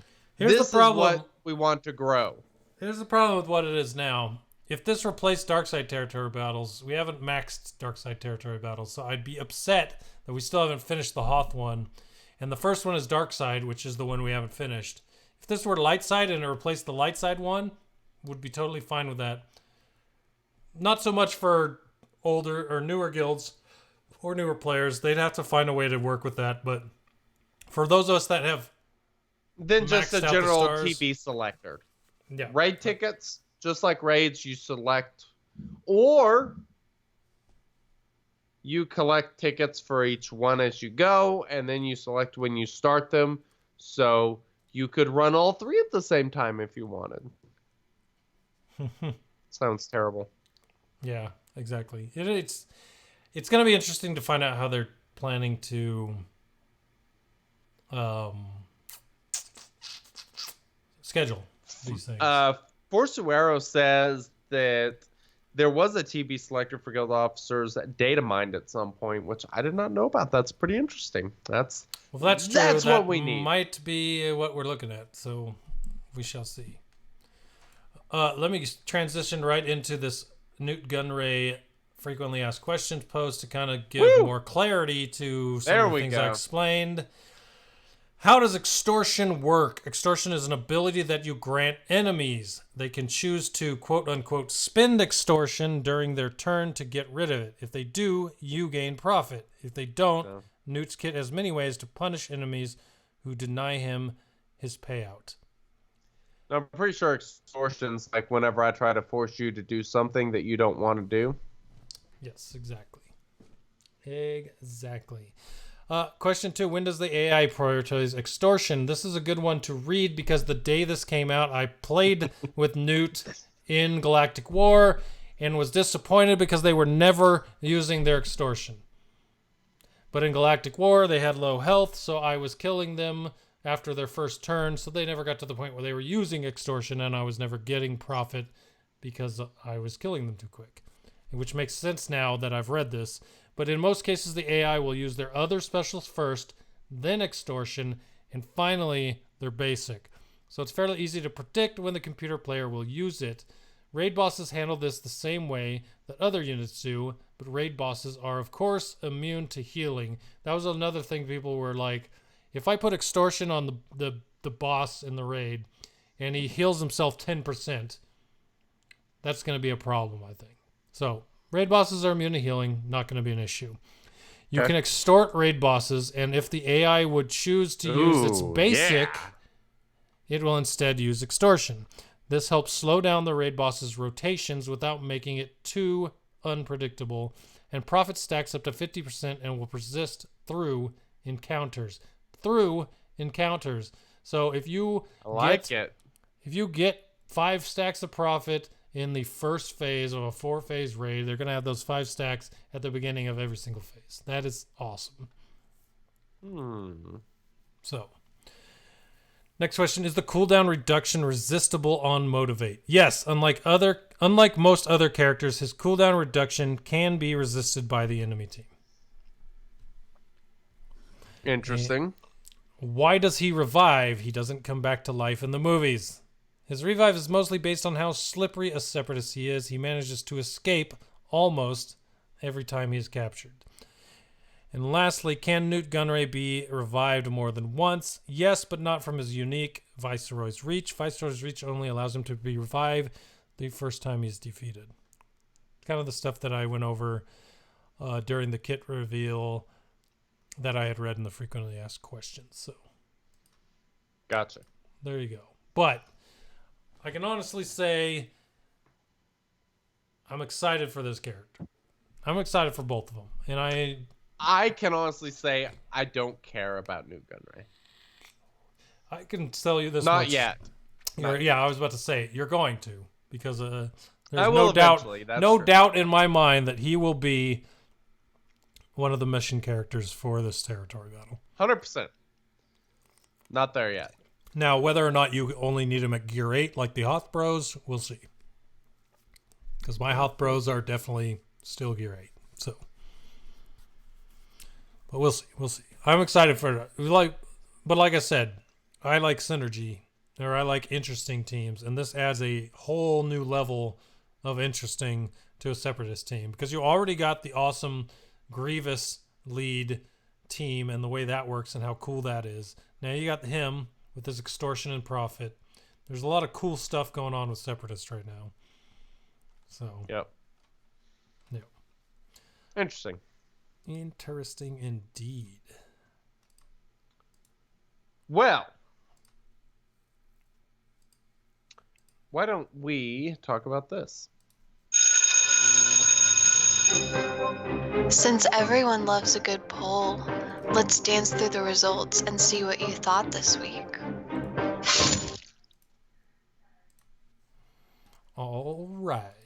We've got a poll. The poll is back. 2 weeks off. We've got the poll back. Yeah. Upon its return, we got 117 responses. After 3 weeks, people probably forgot about it. A little disappointing, people. It wasn't 50, so I'm okay with that because I have a feeling that a lot of people just completely forgot it was happening after 3 weeks. So it's back. Remember it next week. Go fill it out. But 117 responses. Really just had some deja vu to Master Chief, Spartan 117 right there. But that's for all the Halo fans. First question, did you unlock Padme? Yes or no? 81% said yes, 19% said no. Boo. That is a massive number that I did not expect to be that high. I didn't either, but I think a lot of people probably listen to our podcast. They're probably kind of more end game players for the most part. I do know we have a lot of newer players as well, but for the most part, that's not too surprising. Yeah. I didn't think that many people just decided to straight up gear these Separatists for this event. I know I chose not to. I was nowhere near It would cost also way too much to gear them for me. well, Was not interested. This is also unlocked though, not 7-star or 6-star. Love tier 5, still incredibly RNG dependent and annoying and difficult. So regardless of whether it's unlock or not. You didn't do tier 7. Totally fine. Doesn't negate how far tier 5 was in the least. Have you ever wanted to punt a kitten? I wanted to punt a kitten on tier 5. I'm sure tier 7 sucked too. I'm saying this event sucked in general. Made whether you it want was to punt 5 or 20 7. kittens into a river. It was terrible. Tier 5. Yes, it was easy. Okay, guys. All right. Next question. On a scale of 1 to 5, how would you rate Aggressive Negotiations event? All right. So we have 3 different. We have fun, we have challenge, we have overall ranking on the 1 to 5 selector deal. So this is interesting because I like this because fun and challenge are basically completely inversed. We had 36 people put a 1 for fun, so they didn't find it very fun, but 63 people put a 5 on challenge. So a lot of people thought it not fun, and a lot of people thought it challenging. And then as you start moving in, you kind of start to see the same thing. And once you get to a 5 level of fun, those 7 people, only 5 put a 1 as challenging. So let's define the word challenging here. The challenge is whether you will outlast the event or not, basically. Yes. Well, mixed in with how hard it was. In the live chats, called it depressive negotiations. That is the perfect term for it because, oh my god. Yeah. I'm actually surprised that 3 was the overall ranking people gave this. But I guess it makes sense with one extreme on the first one and the other extreme on the other one that they went right down the middle. So yeah. I'd have probably ranked it a 2. I wouldn't have given it a 1, but it probably would have been a 2 for me. It wasn't middle of the road. It was a 1 or a 2 for me. I hated the event. It was awful. It was truly awful. I'm super stoked for it to come back, let me tell you. Oh, I can imagine. What's his next question? Next question. The event notoriously had people spending a lot of time on replaying events because characters did not follow a set order of operations. Even people ready with the optimal characters had to replay parts due to poor RNG. Did you find this type of event interesting? 43% said no, it removes the strategy part of the game. I like poker, not slot machines. Well played. Well played. Yeah! I agree with you guys. Yep. There was no strategy other than strategizing how quickly you can restart the match when it goes to hell after the first turn. I became very efficient at that part. Do I retreat now, or do I wait 3 moves and then retreat? Exactly. Just stupid. That was literally the only strategy in the damn thing. I do like the optimism of the second answer. This event was whatever, but I like that CG is trying new things. I always like new things. New things are good. New things are exciting. This one was not a pass. This was a fail. But it is nice to see new things being tried. New things are not positive because they're new. New things are positive, well, when they don't stop. Finish want to that. make you Wink 2019. New things are not new or good because they're new. New things are good because they're not new. I don't know. All right. I literally have no idea where I was going with that. I was going to bitch about something, but I'm loving it. Whatever.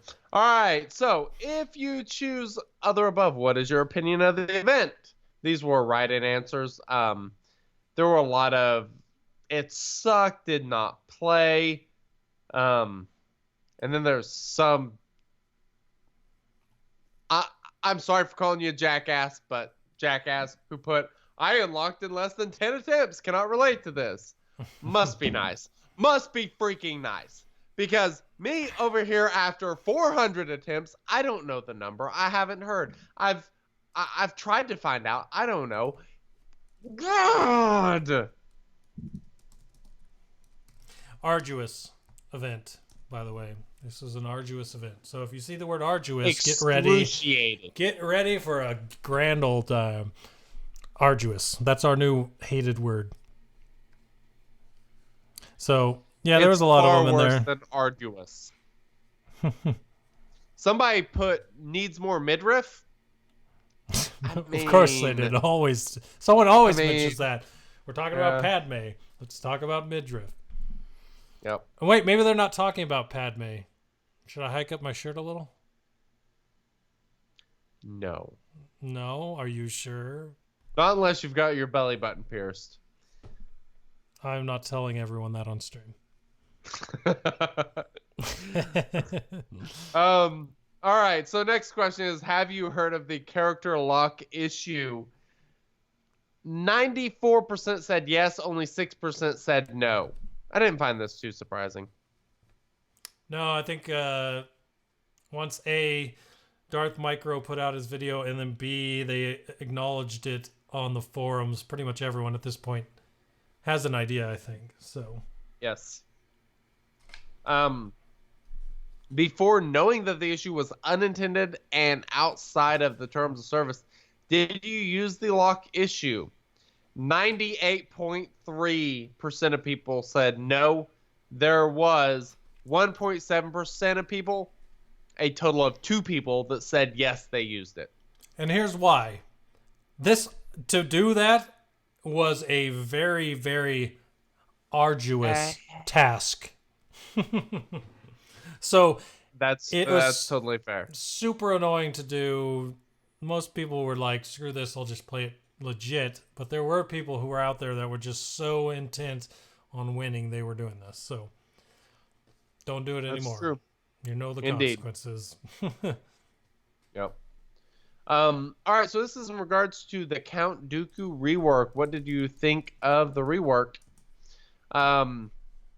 So the vast majority of people said his leadership is better, that his overall power of the character is significantly better. Almost 80 people said that, with the next most being under 20.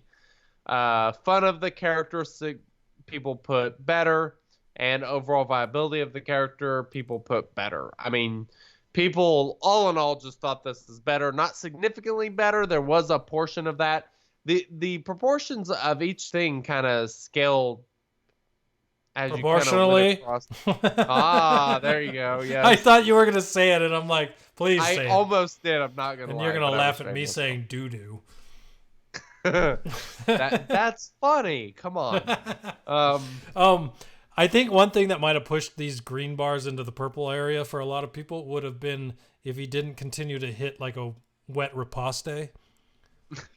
So, yeah, that's true. When I throw riposte on the wall, I want it to stick. Exactly. Yeah. We want it to hit really hard, and it still doesn't. So, indeed. So, Nute Gunray also got a rework. What do you think of these improved traits? Leader ability. Actually, leader ability, overall power of the character, and fun of the character was overwhelmingly, for the most part, significantly better, but overall viability of the character better, barely beat out significantly better in the poll. So, how? People are... What do you mean? That's like comparing like a sports car to rollerblades. He was complete and utter garbage before. Like I'm not saying I'm not saying anyone's wrong. People really liked that stealth team. I see what you're saying. They liked him because he had a leader ability. That's pretty much it. Because he had a spammable leader ability. Right. The one that did the stealth. I get that. You know what? But you I need think to he is get definitely significantly better because before now he had one use, and that was to be a stealth leader for some Grand Arena teams and some Territory War teams, and then that was literally the only thing he used him for. Definitely significantly better. you have that fancy little touch board now. You need to set up one of your little buttons to just throw like a can of spam onto the screen of the live stream, because this would be a great time to use it. Oh, That's yeah? the only reason it got votes. It's spammable. Like, people love shit you can spam. How do you think the Separatist faction is turning out now that we have the addition of Separatist droids and our new leaders? Man, almost 48% of people said they are a fun faction and should be super important for the next territory war. I think they mean, I think we mean battle there. I am happy to farm them. And then there was another 37% of people that said, I think there's some interesting teams in there, but they're missing some components. I'm looking forward to one or two more characters we should be able to bring into the new territory battle. Yeah, I mean, that's a huge percentage of people. I mean, what, 76% of people? 4, 5, I don't know. 70-something% of people. One thing we did not see was any Eternal Over Optimists. 80. God, I'm terrible at math. What? So something we didn't see at all was anyone saying they're an Eternal Optimist and that there is an arena viable team in the Separatists somewhere. Huh. No. That's the only one that didn't get a vote. So surprising. But I'll say this, like I said, you can make two teams out of the Separatists now, and I think both, if you did, they'd both be very good at something, especially as far as Territory Wars and Grand Arena goes. So I'm liking what they're doing so far. Definitely happy. Me too. So. Indeed. All right, so the final question here is, do you do the trivia questions yourself on quizzes? There was 46% of people that said, no, I just like to listen. It's just totally cool. Not going to blame you. 12% said they have in the past. 11% say they do them every week. A quarter of people said they've never tried to. And then there was a small percentage of people that said they can't figure out how to do it. So if you go to QUIZIZZ.com, and then you put in the promo code that we are going to tell you, and that is also in the show notes that you can find of your podcast app or whatever you're listening to this on, you'll be able to find the little thing, and you can do the quizzes yourself and compare how you did to us. Of the 117 people polled, not one of them said, I don't listen to the podcast, so there is that. That's a plus. Yeah. I'm glad you all listen to us. Thank you. Yeah, indeed. We have at least 117 listeners. That's very exciting. So we had some write-in answers. Somebody said, glad to see the earlier time change. Did you write the wrong time? I wrote it an hour earlier, so I had to go back and fix it after I read that. Well, sad face. Yeah. Sorry. What I meant by an hour earlier was 15 minutes later. Sorry. Yeah. But, All right. Somebody said fiber cable for Wink. Yes. I shit you not. Every Monday, I get on Twitter, and the electric company that's putting up the fiber around here, I go to their Twitter account and see, is fiber coming to Wink next? The answer this Monday was a resounding no. sad face. So I am still waiting very impatiently and hopefully soon. Nice to see, after what I said about Dooku's leadership, someone also wrote into the comments, rest in peace, Dooku Mida. So I mean, someone else was thinking what I was thinking.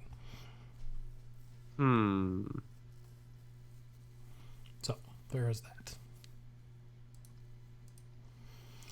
So why don't you tell everybody about our sponsors, and I will be right back. I'll be honest. I'm not sure if you guys can fully appreciate, because the odds are you probably aren't using some really amazing headphones from Blue Designs, but even those mediocre headphones you are listening to us on, we sound the way we do thanks to Blue microphones. If you go to bluedesigns.com, use promo code SPOD, you can get 20% off of your order, whether you get a lovely Yeti Nano, like this guy that you can see in the live stream. You can get a Yeti Nano, Compass, the lovely boom arm for the mics, headphones, whatever. Get 20% off using our promo code SOPOD on the site. Just really high quality stuff. Big, huge shout out and thank you to Blue Designs for supporting us. We really appreciate it. And I'll be honest, man.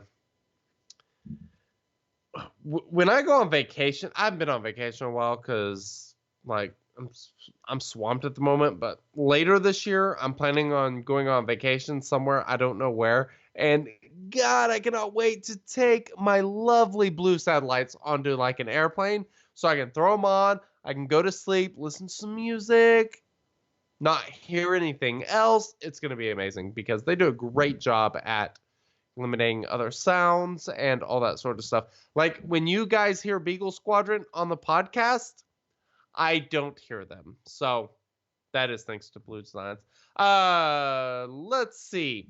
Patreon.com. If you go patreon.com/Shattered Order, you can support the show if you would like. We would appreciate it.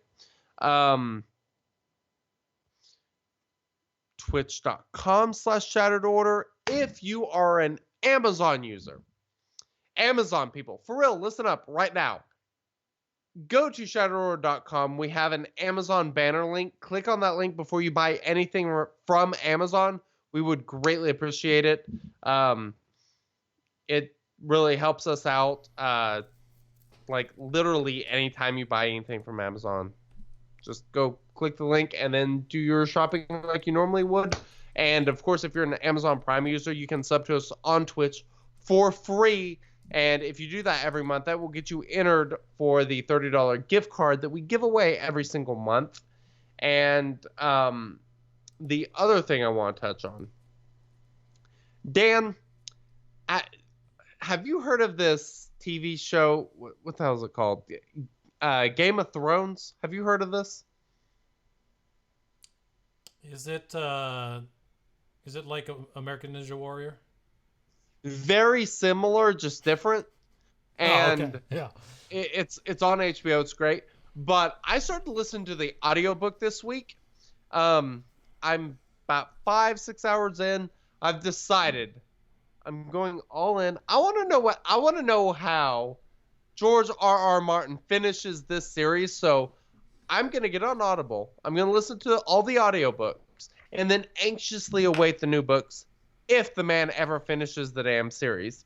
And of course, if you want to check out an audiobook, if you want to check out Game of Thrones or a Star Wars audiobook, you can get one for free by going to audibletrial.com/Shattered Order and get yourself a free audiobook with a 30-day trial. I love Audible. I've been using Audible for a couple years now. It is absolutely fantastic. I love audiobooks just because, like, I'm pretty damn busy and I don't really have time to just sit down, relax, and read a good book. But I have my headphones in all day while I'm working. So I can consume an audiobook while I'm working. It's the best thing ever, and Audible is how I do that. So make sure you guys check that out. Dan, can I tell you a secret? Why don't you tell all of our listeners and me a secret? Yes. I think I'm smarter than you, and I think I can crush you at our next You should probably keep that secret to yourself. You don't want to sound dumb.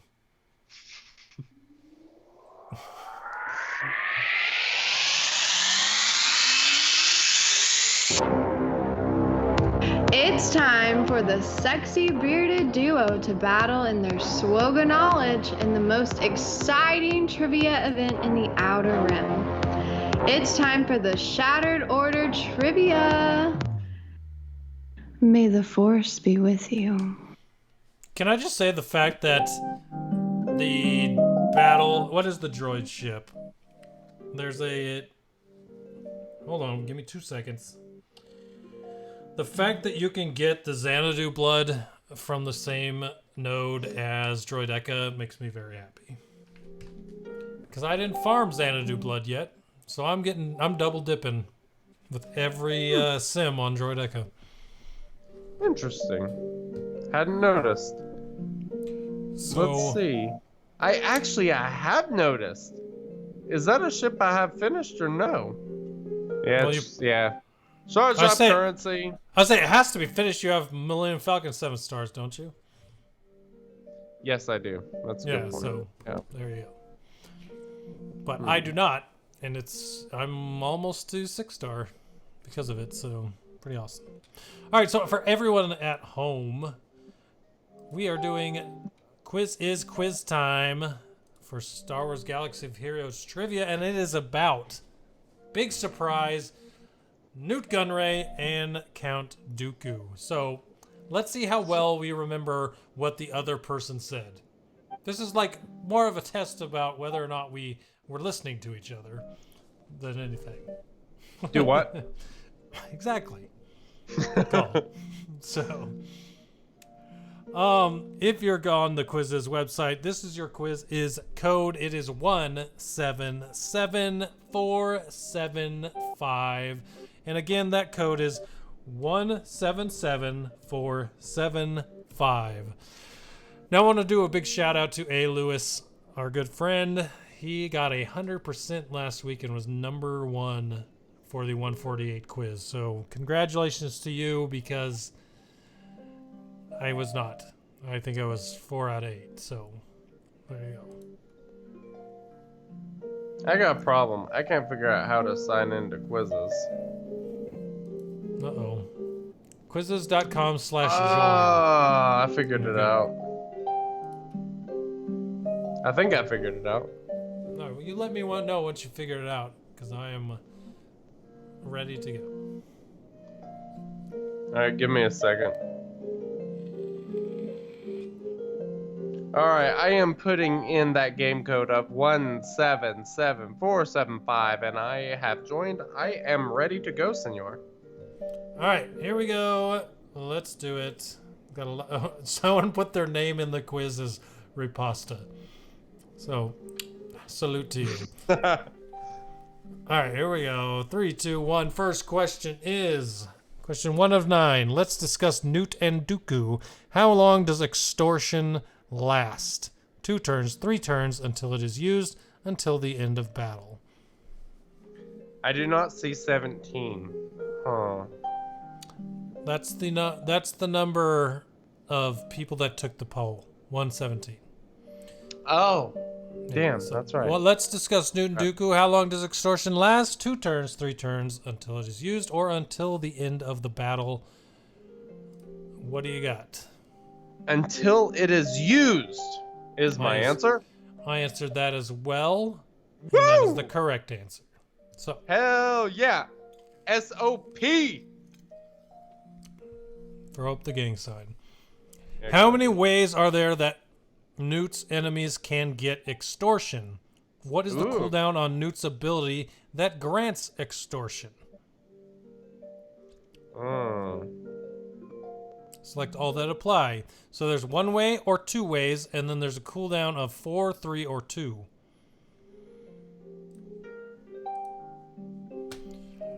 I have my answer. I have my answer as well. All right, let's do it. How many ways are there that Nute's enemies can get extortion? And 2, What is the cooldown on Nute's ability that grants extortion? I answered 1 way and cooldown of 3. And you answered... Cooldown 2 and 2 ways. the exact opposite of what I answered, which is sad because Yes, I got because that one very wrong. you can do it from the one that has the cooldown and then his leader ability. So that's 2 ways.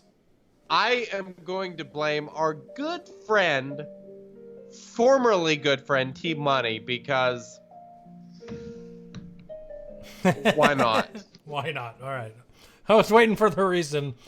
Didn't really need one. Just blame her, whatever. Exactly, yeah. How much percentage health damage can Nute do to the enemy team combined with his first special? 125%, 20%, 45%, 25%. I have my answer. What do you have, Senor? I don't have an answer yet. Let me think.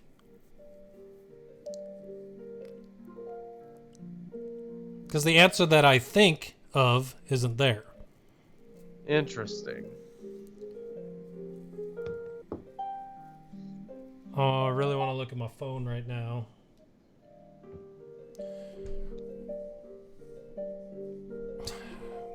All right. Well, I got an answer. You got yours? So do I. I do. Right, let's go. I selected 125%. Dan, you selected. I selected 125%, but I don't think that's is that right? I thought he did 20% max damage to everyone with extortion. Not 25%. I don't know, but that seemed like whenever I divided all those numbers by 5, 125% seemed to be the most logical answer because the one that was 40, what is that? I don't even know. It's like 8% or some shit. You're not doing 8% damage, health damage to somebody. It's ridiculous. 25% makes way more sense. So I was like, 125%. Okay, so here's the ability, and you tell me why I thought the answer was 100. So 125 was the closest, so I clicked that. But this is the ability. Grant the extortion ability to target enemy. If they already had extortion, grant it to the weakest enemy that does not have it. Then inflict speed down on all enemies for 2 turns and deal 20% max damage to enemies with extortion, which can't be evaded. Enemies who use extortion grant profit to any separatists, blah, blah, blah. So to me, that's 100, not 125. What was it again? I wasn't paying attention. Okay. Well, I'll try it again. You ready? I'll trust you.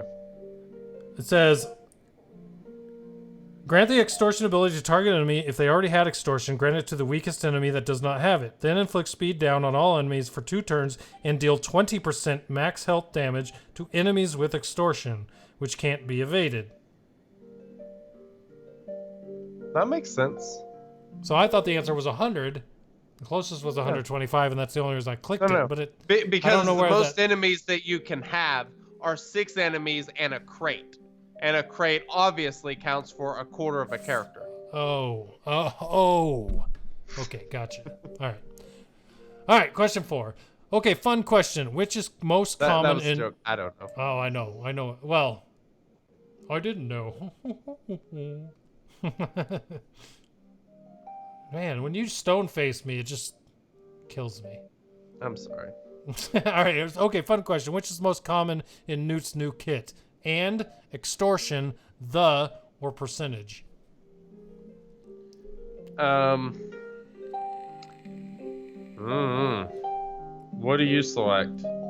Well, semantics is my thing, so I'm selecting and it was wrong.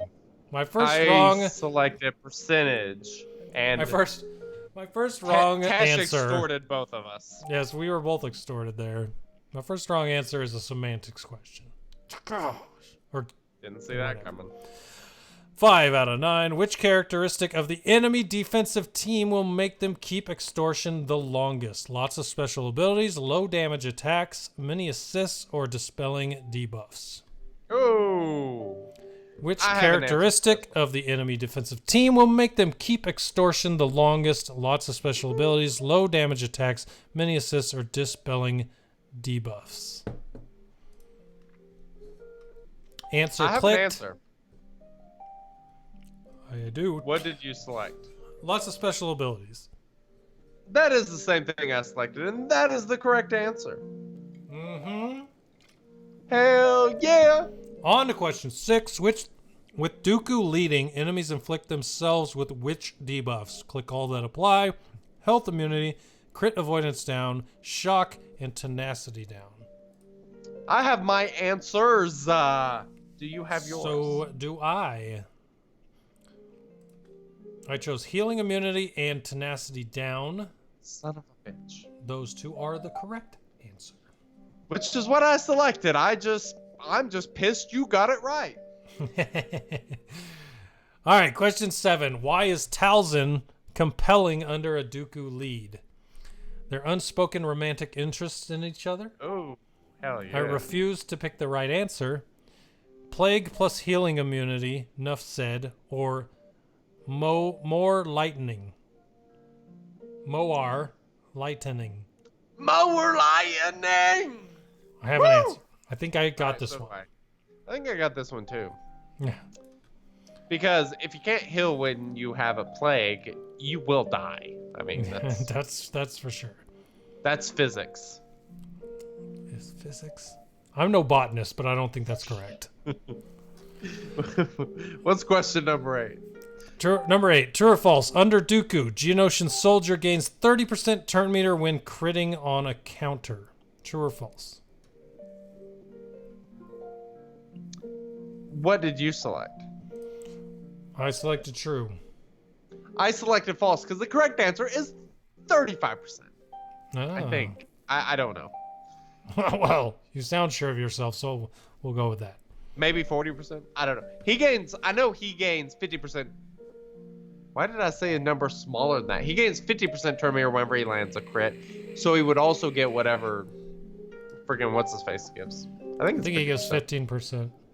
So it'd be 65%. Hold up. I'm gonna look because you got me curious.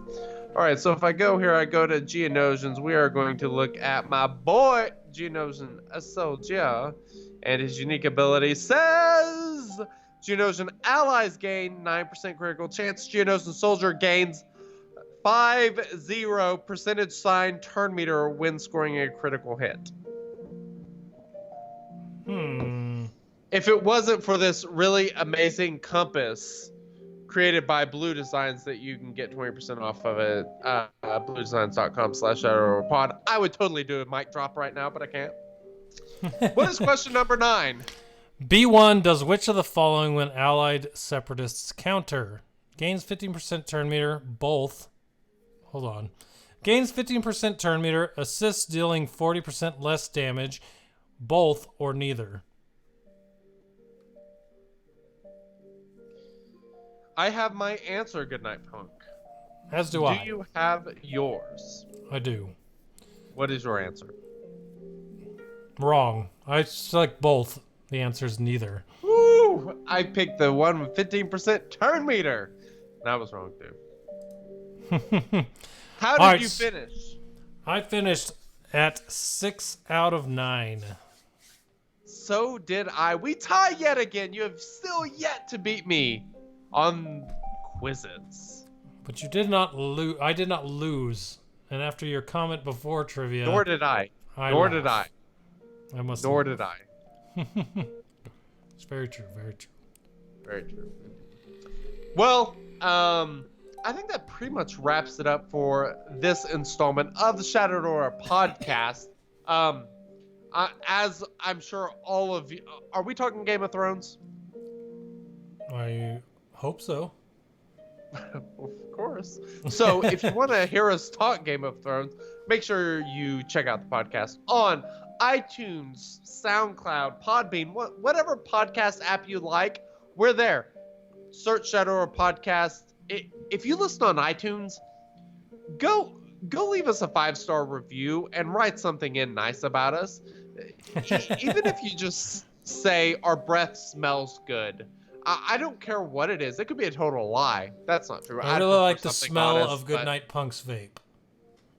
there you go. Exactly. That banana this week is on point.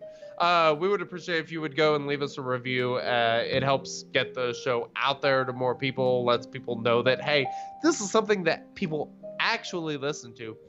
We would really appreciate it. And of course, subscribe, YouTube, Twitch, whatever. And we will, of course, catch you guys next week, as I'm sure there will be something new to discuss. Do you have any last parting words before we get on to Game of Thrones? Riposte! Raposte! We'll see you later. We'll see you next week. Adios, amigos. Catch you on the flip side. Goodbye. All right. So, there we go. That's the actual podcast. And now we can go on to the more relaxed other podcast. Woo! Is it other podcast at this point? Something about a lizard or something. Anyway, I'll be back in like 1 or 2 minutes. All right. Well, then I will as well. So give us a few seconds.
Tell me when I'm unmuted.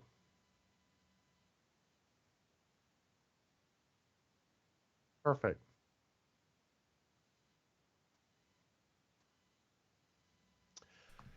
Hello and welcome to the Just on Fire episode of the Shadow Roar podcast, in which we are going to review Game of Thrones Season 8, Episode 5, The Bells. Good night, Punk. What's up, dude? How's it going? It's going fantastic, friend. All right. Well, and we have an episode of Game of Thrones to talk about. Is that what we're doing, or are we talking about Chernobyl episode 2? Is it not the same thing? Oh, okay. Well played, Man. sir. All right. So, All right. there's been so much controversy. I've been on Reddit, I've been on the Twitter, I've been on the Facebook, and I mean,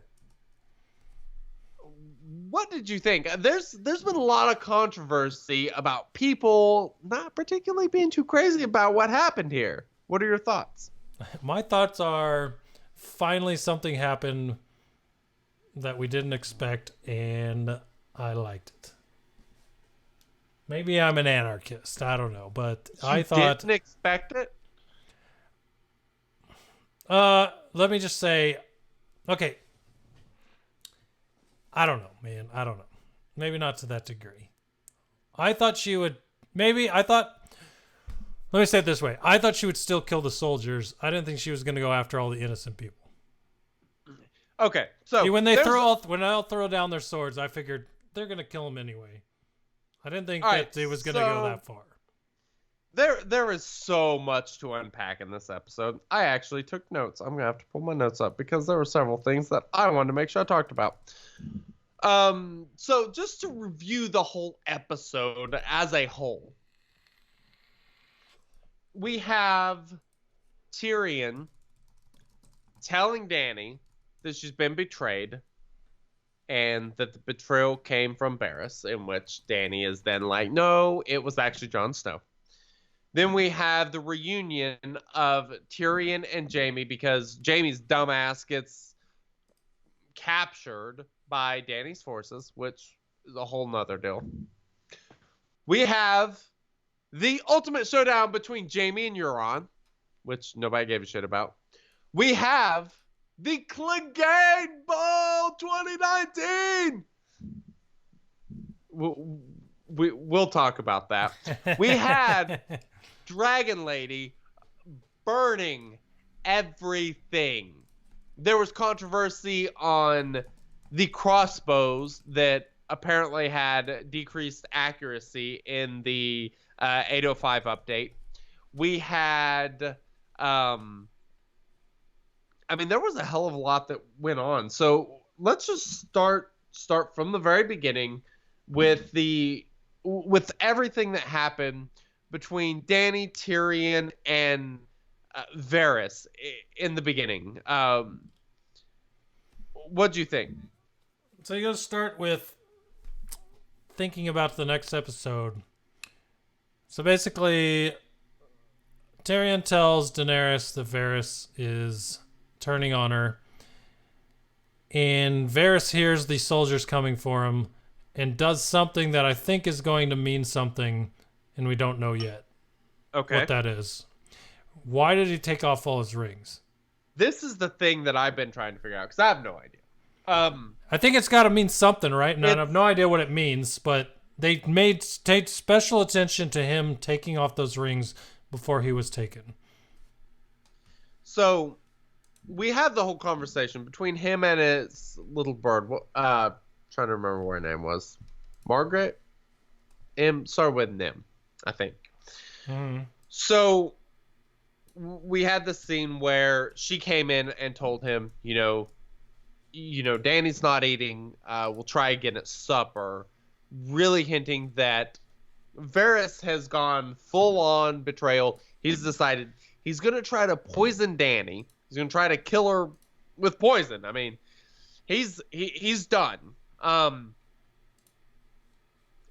And this will factor into a topic we'll discuss here in a little bit. But so he mentions that. In the beginning of the episode, you see him writing, talking about Jon being Aegon Targaryen, the rightful ruler of the throne. It's daytime. He's writing this letter. And then the part you mentioned, right before he takes off his rings, he's writing another one of those letters. It's nighttime. It's quite a bit later. How many of these notes has he written out? How many ravens has he sent to God only knows where, delivering these letters all across the Seven Kingdoms? And then you have the guards come in and he takes off the rings and burns the letter. And then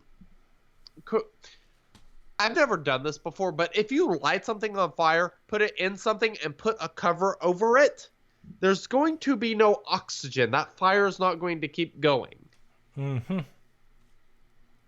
Yeah, that letter would not have burned up. That's physics. Exactly, and we love physics around here. Yeah. So I don't know if that was just a screw up in which it should have been left to keep burning it, or what the deal was there. But that combined with him taking off the rings, I don't know if it's supposed to be a sign of Cantouch mentions the lid being perforated. Maybe that's a possibility. We'll just say the layer burned up because that's a pretty good argument. What if, one of his little birds came in and the rings are a sign that, hey, they're onto us. CYA, cover your ass, don't get caught. That's the only thing that I could think of, because something that he wears all the time would obviously be a sign that, hey, something's happened to me and something's wrong. That's my theory on why he took the rings off. Did you have a different theory, or what do you think happened there? I feel like it's some kind. If it is anything, I feel like it's something that is not a normal ritual or whatever, and we'd figure it out in the next episode. So, if it means anything, we'll find out. I don't know. Yeah, and Chameleon mentions in the live chat about just him taking them off at the end of the day, kind of signifying, the end that, it's obviously something that he does because he knows what's about to happen, but it's, just kind of odd. So as for the scene of him actually getting executed, they take him outside and it's dark, it's nighttime.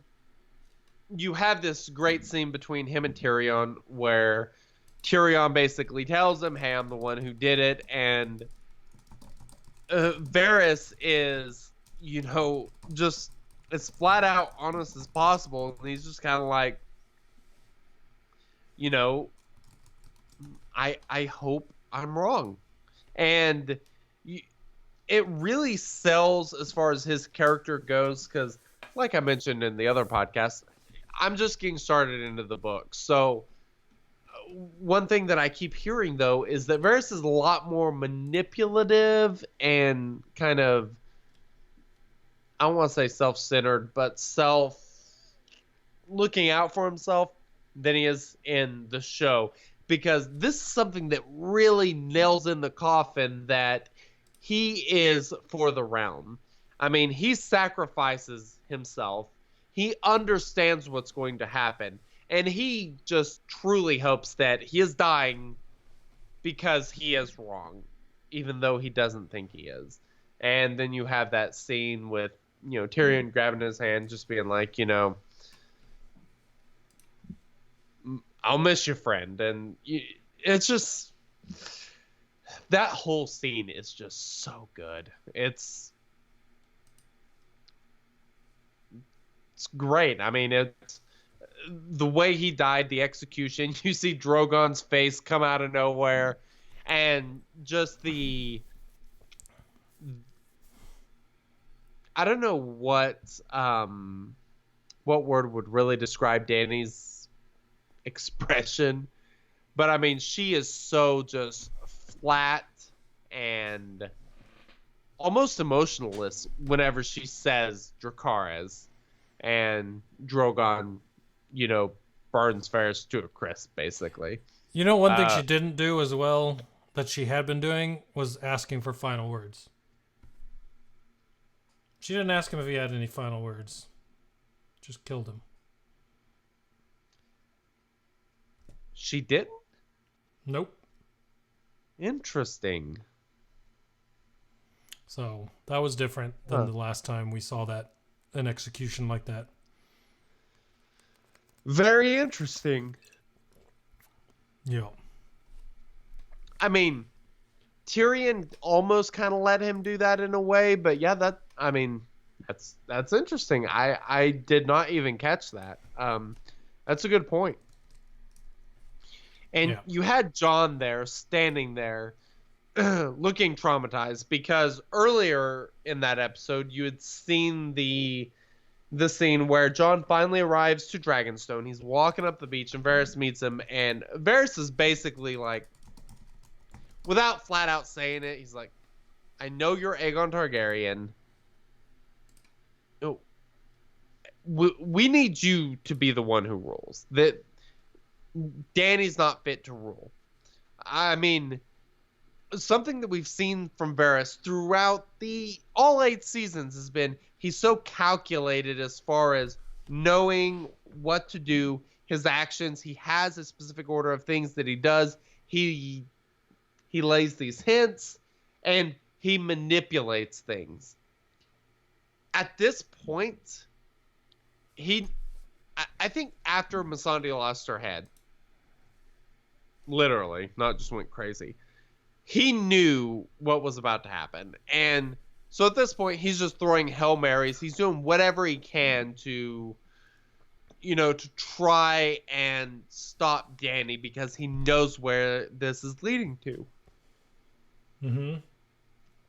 And, I mean, this really sells me on the fact that Varys was for the realm and not just looking out for himself, is,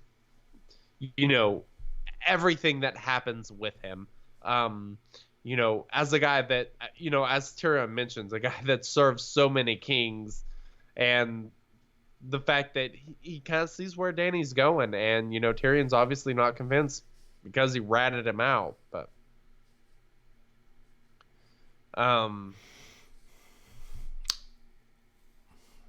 yeah. Chicken Bottom, I see your point in chat, and I will get to that because it's what I've been waiting for as well. So yes. Oh, we will definitely get to that. Acknowledging that. So after Varys gets totally and completely fried, we go to the scene where Jon and Dany, Jon goes to approach Dany in the in her room, or I don't know what the hell you'd call it, and they kind of have this moment where she starts talking to Jon, and they kind of start kissing, and well, before they start kissing, he's like, you're my queen, and she's like, is that all I am to you? And they start kissing, and then he kind of backs off, and then she's like, all right, then let it be fear. It's just one more thing, one more person that she trusts, one more person that she loves that's not behind her, that's not 100% with her. They had this connection that we honestly didn't really, I mean, it's not like we saw that much of Jon and Danley being madly in love. We don't entirely know how Jon felt, I don't think. It's I think once he found out he was a Targaryen, his feelings were gone. Yeah, it wasn't that long after they slept together on the boat that he found out he's a Targaryen, and like, I've made a huge mistake. Pretty much, exactly. So I wasn't particularly surprised that he wasn't really willing to get, down with his aunt, basically. And so, of course, then she's like, well, let it be fear then. And she's basically telling him that, or that she understands the reason that he is still following her is because he fears her, not because he loves her. That's why he keeps calling her the queen. And I think that's the thing they're trying to sell home, is the fact that he's, it's not because he loves her. And like you said, with Jon's situation is so much different because of the family connection. But, after Missandei died, Varys died, betrayed her. Tyrion has betrayed her. She knows that Sansa told Tyrion, relying on the fact that Tyrion's going to tell everyone and spread the fact that, of who Jon is. She's down to nobody that she can trust besides Grey Worm. He's literally the only advisor that she still has that she can truly rely on. And he's totally in his right mind after Missandei is dead. Great person to get advice from. Let's ask him. He's totally not 100%. in grief right now. Totally doesn't want to see people die. What do you think, Exactly. Grey Worm? What should we do? Exactly. I mean, madly in love with Missandei. He loses her. She was Danny's closest advisor, been with her for so long. I mean, just... what do you do when you have someone that's that important to your cause, your most trusted advisor, everyone that is close to you, everyone that you trust is just falling like dominoes, just in such a short time span. And they do a pretty good job driving this home, in my opinion. I know a lot of people, it doesn't seem like a lot of people felt that way. I certainly did. So, we had Varys plotting to poison her, try kill her. We had Jon betrayer. We had Tyrion betrayer. We had Varys betrayer. Then we get to action time. And there was action. Okay. So many people are annoyed about the whole Scorpion situation. The fact that they didn't land a single bolt on Drogon. Yeah, before we get to that, I want to mention something. Something important. I'm going to rant. Okay.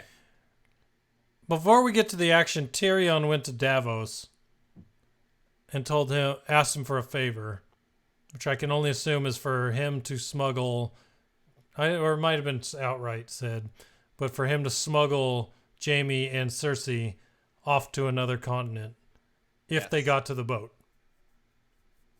So Tyrion's already at the point where he's already knee deep in betrayal. He's going a little deeper. Yep, that's a good point. So, and the whole scene. So,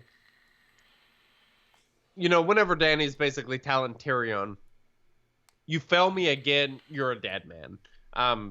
She doesn't really mix words there. She's pretty clear about what's going on. You then get the scene of Jon and Tyrion. They're traveling in the boat. They're traveling to, the mainland, and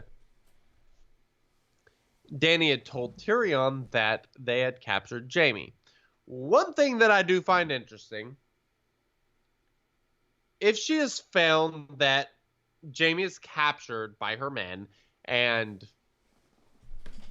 he's going back to get Cersei after everything that happened at King's Landing, in which she wanted to kill Jaime, why doesn't she kill Jaime? Why is he held in captive in a tent? But they killed Varys quick. But she killed Varys so quick. This doesn't make any sense to me. Why she would have had there is so much with the biggest stuff in this episode that made zero sense whatsoever was tied to Jaime. This is one of them. She would have had him shipped to Dragonstone in front of Drogon to the Executioner and burned him to a crisp. That's what would have happened. I don't buy for a second that she would have let guards watch him. I am totally not buying that part. Confused. But let's say I do buy it. Okay? So you have Tyrion go, and he basically sells the... I forget what they're called. Grey Worm's men to basically leave... The Unsullied, thank you. The Unsullied to basically leave Tyrion alone with Jaime, who is captive in a tent. Jaime gets in there and, of course, lets him go. But you do have this great... this scene was great, but I feel like you still could have done this with something happening different. I don't know. You could have made this happen a different way. This is a little bit more believable. Anyway. you had this great scene with Tyrion and Jaime where my yawns get in the way. So where Tyrion is, basically telling Jaime that, whatever happens, if it costs me my life and it saves people, it's worth it. And he just thanks Jaime for always being there for him, and just because his childhood was hell because he's an imp, and that whole scene emotionally was extremely good, very well done, very well written, excellent. I just don't buy how Jaime and Tyrion actually connected. I feel like not entirely believable. What'd you think? I don't know. I feel like I don't know. I've always felt like Jaime was the only connection he had, and No question. Yes. all that time that wasn't in the shows between them two, we don't know, and I feel like whatever it was is what caused the connection here, which is what made it believable to me because. Oh, I think the scene was believable. I mean, as far as the so as a whole, the acting and everything this season has been spectacular. Just absolutely spectacular. This scene is just heart-wrenching because you see Tyrion and the grief and just being so grateful for having Jaime, but still risking his life so that Jaime can go try to find Cersei, which we'll get to. We will. So stupid. All right, so Tyrion basically lets him go, and Jaime escapes and heads off to King's Landing. Oh man. All right. And he did not quite get there. He got there. He did not have a fun way. He did not get there in time. All right, so are you ready to talk about the crossbows, scorpions, the big freaking things? Suddenly broken. Impossible to hit a dragon with. Everyone keeps saying that. Suddenly she can now fly behind them, and they can't turn fast enough after missing their first shot. Suddenly we've figured out that if we move around to the direction they're not pointing at, we have a very good chance of blowing them up before they can turn and shoot us. We're not going to do that on the water, but we're going to do it on the wall of King's Landing. So I am going to defend this because I don't understand all the outrage about it. I wouldn't have outrage if it wasn't terribly inconsistent with how the ships were, because on the wall you can shoot straight. If someone comes from behind you, you can flip that bitch around and shoot the other way without fear of hitting anything. On a ship, if you spin it around backwards, now you're shooting at your mast, you're shooting at your sails, you're shooting at people. It's impossible to turn it on that. But on the wall, it's less believable to me than a ship going around the back of a ship. Because on the top of the wall, you have a 360 radius you can shoot in. On a ship, you have about, a cone on the front of the ship where you're not going to hit anything. So it doesn't make any sense to me. Obviously, it had to happen to make this part of the show happen, but here's the difference. Here's the thing that I'm not sure people are thinking about. Last week, when Rhaegar went down, they were ambushed. They were unexpected. They were flying. So, have you ever gone skeet shooting? Yeah. Okay. It's a skeet shooting. You throw a clay disc in the air and you shoot it.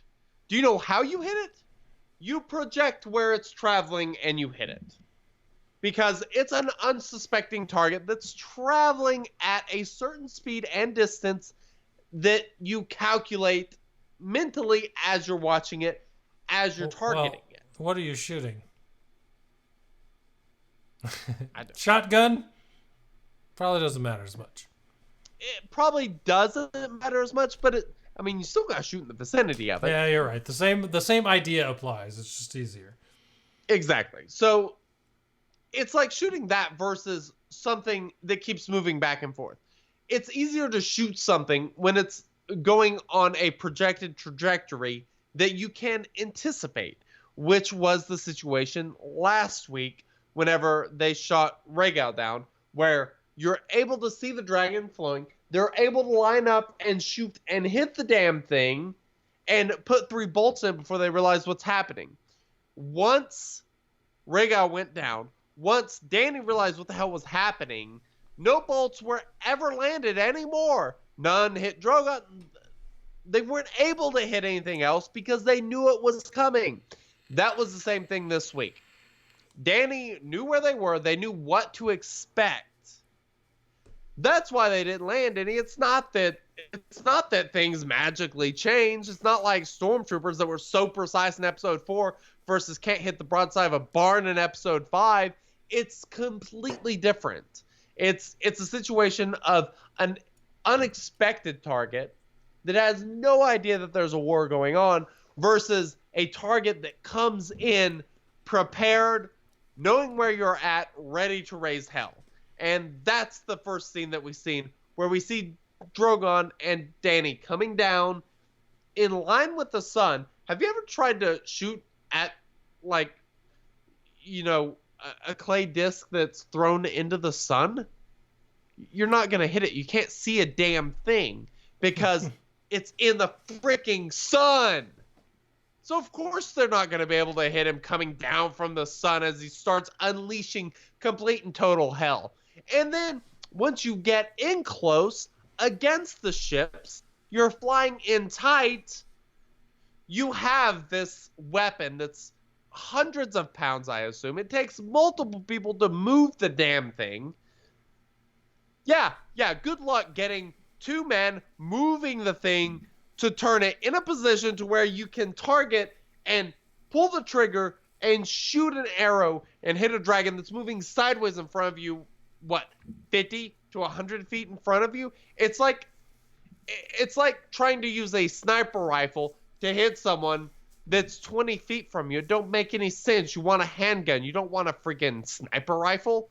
These things were made for taking out dragons at long distances because you're not going to be fighting dragons at close distances. That's not the idea. That's why the dragons got in close and burned the whole effing fleet to the ground. It just... I don't understand how this was the thing that so many people were bitching about when, if you think about it, it kind of makes a lot of sense. Yeah, you're right. I'm still laughing at the chat comment. This is all physics too, I think. That's true. We love physics. It's all about physics on this show. 100%. I mean, this basically might as well be the Shattered Physics podcast. So Shattered Physics. Yeah. All right, so you had Dany coming down from the sun, raining like hell. Every single thing with the dragons in this episode is brilliant. It is so good. Just getting to watch these dragons lay waste. When a dragon knows what you're trying to kill it with, whenever it comes in to attack, that is what this episode showed. Somebody with a dragon, you can't stop them. If you don't surprise attack them, you are screwed because there is no stopping it. You have Drogon come in and burn down the entire Iron Fleet in a matter of minutes, melting and destroying everything. Probably not even minutes, seconds. You have Euron jump off the boat. Apparently, we'll get to that. And then you have Drogon go up and start torching all the scorpions on the wall. Just it's so good. Has there been a more exciting scene in Game of Thrones? There probably has, but I can't think of one. I mean, just the spectacle of watching these dragons burn shit to the ground was awesome. I don't care if you hated or loved this episode. You cannot tell me when you were watching Drogon burn all those scorpions on the freaking wall, you weren't like, yeah! I'll tell you what I liked about this episode. All right. It was chock full of action, and I could actually see it. Unlike the Battle of Winterfell. That's totally fair. I could see what was happening, which made it even cooler. I'm sure the Battle of Winterfell would have been awesome if they turned the lights on. But since the lights were off and you couldn't see nothing, you know. I don't know. That's fair. Should have been brighter. I don't disagree. But so you have Drogon going around, burning the whole freaking city down, burning everything, and then you have the scene where you have Grey Worm and Jon standing off against the Golden Company, and you start hearing the sound in the background. Everybody's looking around like, what's happening? And then all of a sudden, Drogon just comes out of nowhere and destroys the front gate, smashing and destroying the Golden Company. I mean, this was a pretty kick-ass scene, right? It made them look like you could say. This is what I saw in that. When I was in the Navy, I joined up for that, right? I did get paid for it, but it wasn't like I'm like, oh, I want a bunch of money, pay me, and I'm going to go off and fight for someone else. No, I went and fought for them. This is what I saw in their eyes, and maybe this was acting, or maybe with me this was just me portraying it onto them in that moment. But everyone standing in those ranks was like, why the hell am I here? Like, I can look at all these people standing across ready to kill me. I'm here just to make money, and I hear something coming from behind me. Why am I here? What have I got myself into? 100%. And then suddenly the wall from behind blows up, and and everyone starts charging in, and you're all dead. It's just, that's the end for you. And I love the scene earlier in the episode between Dany and Grey Worm when she's like, you'll know when. And I would say they knew when. I would say she made it pretty obvious. I mean, yeah. If you don't know, go now. Yeah, exactly. Yeah. So, all right. So you have the Northerners and the Unsullied run in, start slaughtering the Golden Company, getting into the city, start fighting around. You have Jaime fighting through, trying to get into the city so they can get to the Red Keep where Cersei is. You have Arya and the Hound trying to get in there. So you have all these scenes kind of going on in between, and then basically all the scorpions get burned. Cersei says to Qyburn, like, all it takes is one shot from the scorpion, and Qyburn's like, they're all gone, Your Grace. And like her face just gets so blank. You blanked the whole time, and I'm like, why are you still here? Everyone's telling you to leave. Get the out. Has there been a better character in a TV show than Cersei Lannister? She didn't do a hell of a lot this season, but just... I'll say things that'll make people mad if I answer that question, so sure. What will you say? Go say it. I'm not going to say it. I'm not going to talk about Lost. Go ahead. Keep going. Oh, Lost. Well, nobody gives a shit. Yeah, maybe not now. How's Lost related? You said, has there been a better character in a TV show? I can think of lots of awesome characters. Okay, interesting. There's never been a character that I enjoyed hating more than Cersei Lannister. Well, that wasn't your question. Well, no, as far as hating goes, that's a pretty... I don't... You know what? Honestly, I haven't hated her the whole show. I actually like her character. as far as hating a character goes, Joffrey is probably the character in a TV show I've hated the most out of anyone ever. I hated Joffrey too. Yeah. Both those actors just did a spectacular job. Anyway, so you have Cersei, just kind of getting depressed over the fact that there are no scorpions, and so we finally got the scene where Dany stops and lands on one of the towers of the outside wall of King's Landing, and Drogon's screaming. You see Grey Worm and Jon and the Northmen run up to the Lannister army, and they throw down their swords. They surrender. It's over. Yes, it is over. This is where the moment of truth happens. The bells start ringing. It's so over. Yes. They throw down their The bells swords. ring. The bells start ringing. And that was such an important part. Tyrion just basically begging Dany in the beginning of the episode to, when they ring the bells, lay off, because that means that the people have given up. They've surrendered. And they did, because the entire episode, or at that point, you could hear it from they kept doing it from different angles around the city, people yelling, ring the bells, please stop this, ring the bells.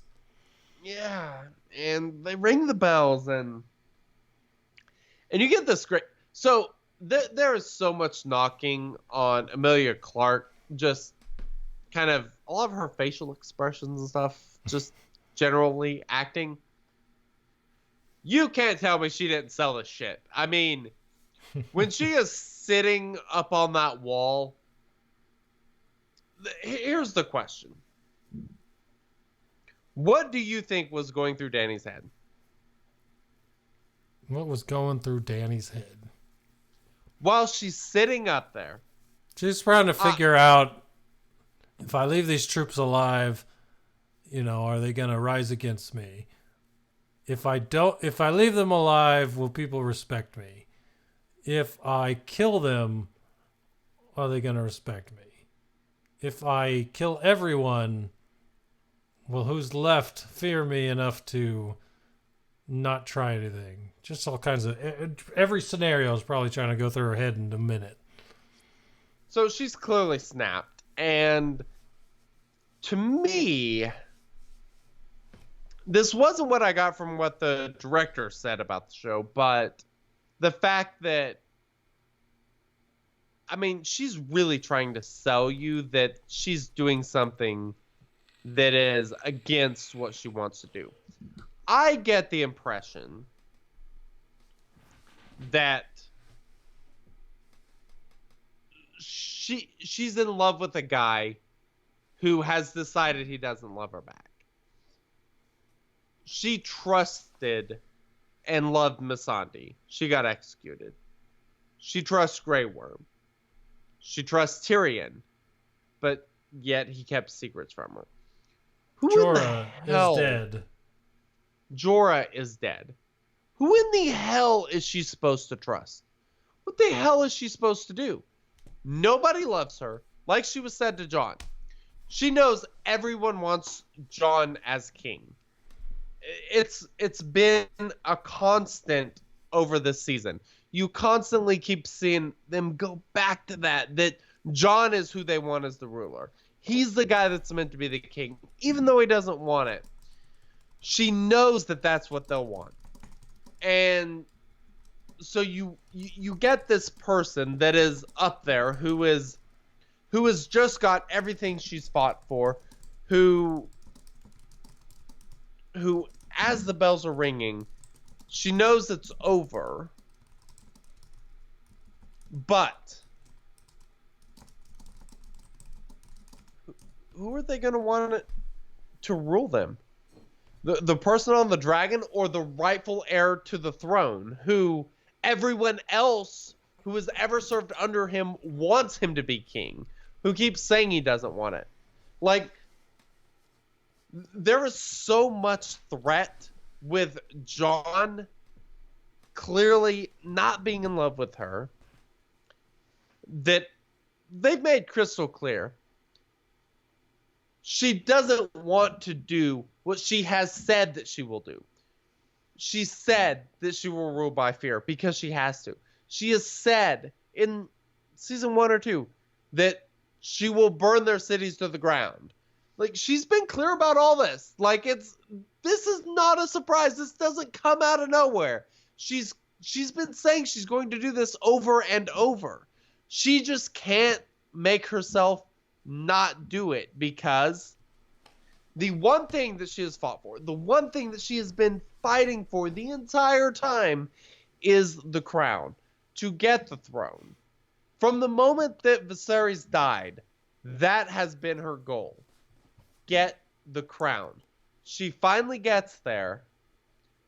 The people surrender. But they're not going to be ruled by her. They don't want her as queen.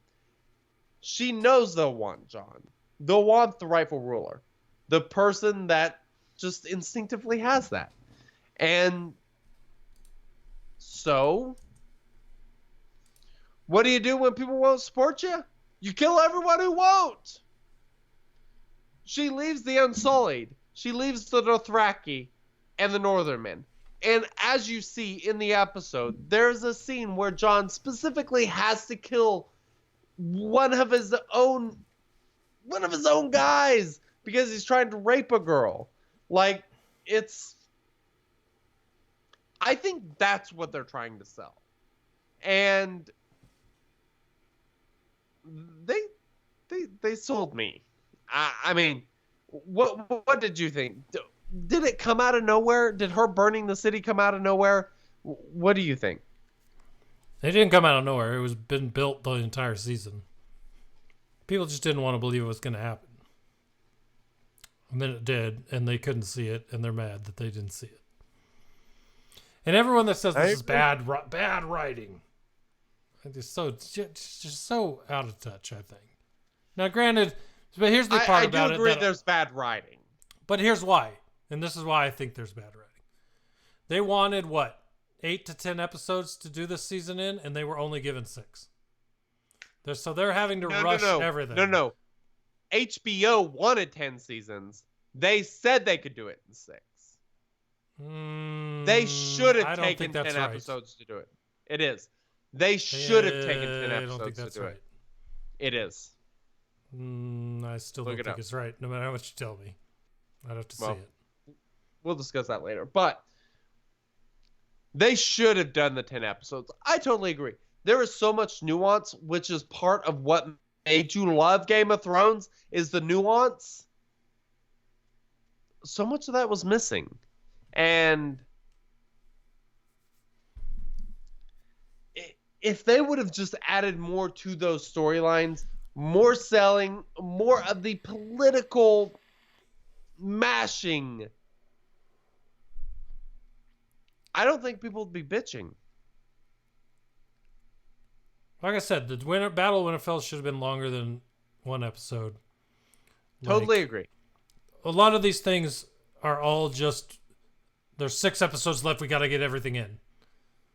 So, some of the things they're trying to convey, they're trying to do it in minimal time to the best of their efforts, missing the mark on a lot of them. I don't think that's because of bad writing. I think it's because they just don't, depending on whether either one of us is right. Either they didn't give themselves enough time or they weren't given enough time. Either way, it should have been longer. There should have been everything should have been, let's think of it this way. Someone gives you a Christmas present. 6 episodes was not enough to tell the story. Someone gives you a present. They should have given you a present wrapped in Christmas paper with a bow. What they gave you was a Christmas present in newspaper. It's still a present. You're still happy you got it. It's just not wrapped in pretty as it could be. So, yeah. I mean, it's. I was completely sold. I I think I said last week. I mean, I expected Danny to go Mad Queen. They had sold me up to that point that I kind of thought that would happen. And this episode did even more to sell me on it. The betrayal, the inability to trust. There's no one to trust. There's no one to... I mean, there's no one for her to rely on. There's Grey Worm. That's it. She has the Unsullied. She has the Dothraki. That is all she has. She doesn't have the man that she loves. By the way, where did all those living Dothraki come from? That was a lot more than I thought were left. That's all I'm saying. That's a whole different issue that we can discuss if you want. Oh, here comes 50 people on horses to lead this battle, and I'm like, yeah. But why? Where were they? Well, I mean, they did talk in episode 4 about how, the Dothraki leader said they only lost half their guys.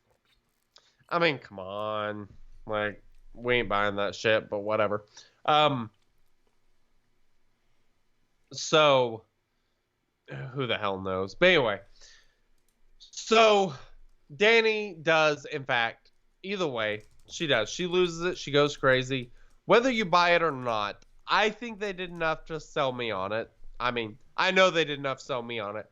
I think they did enough to sell the audience on it.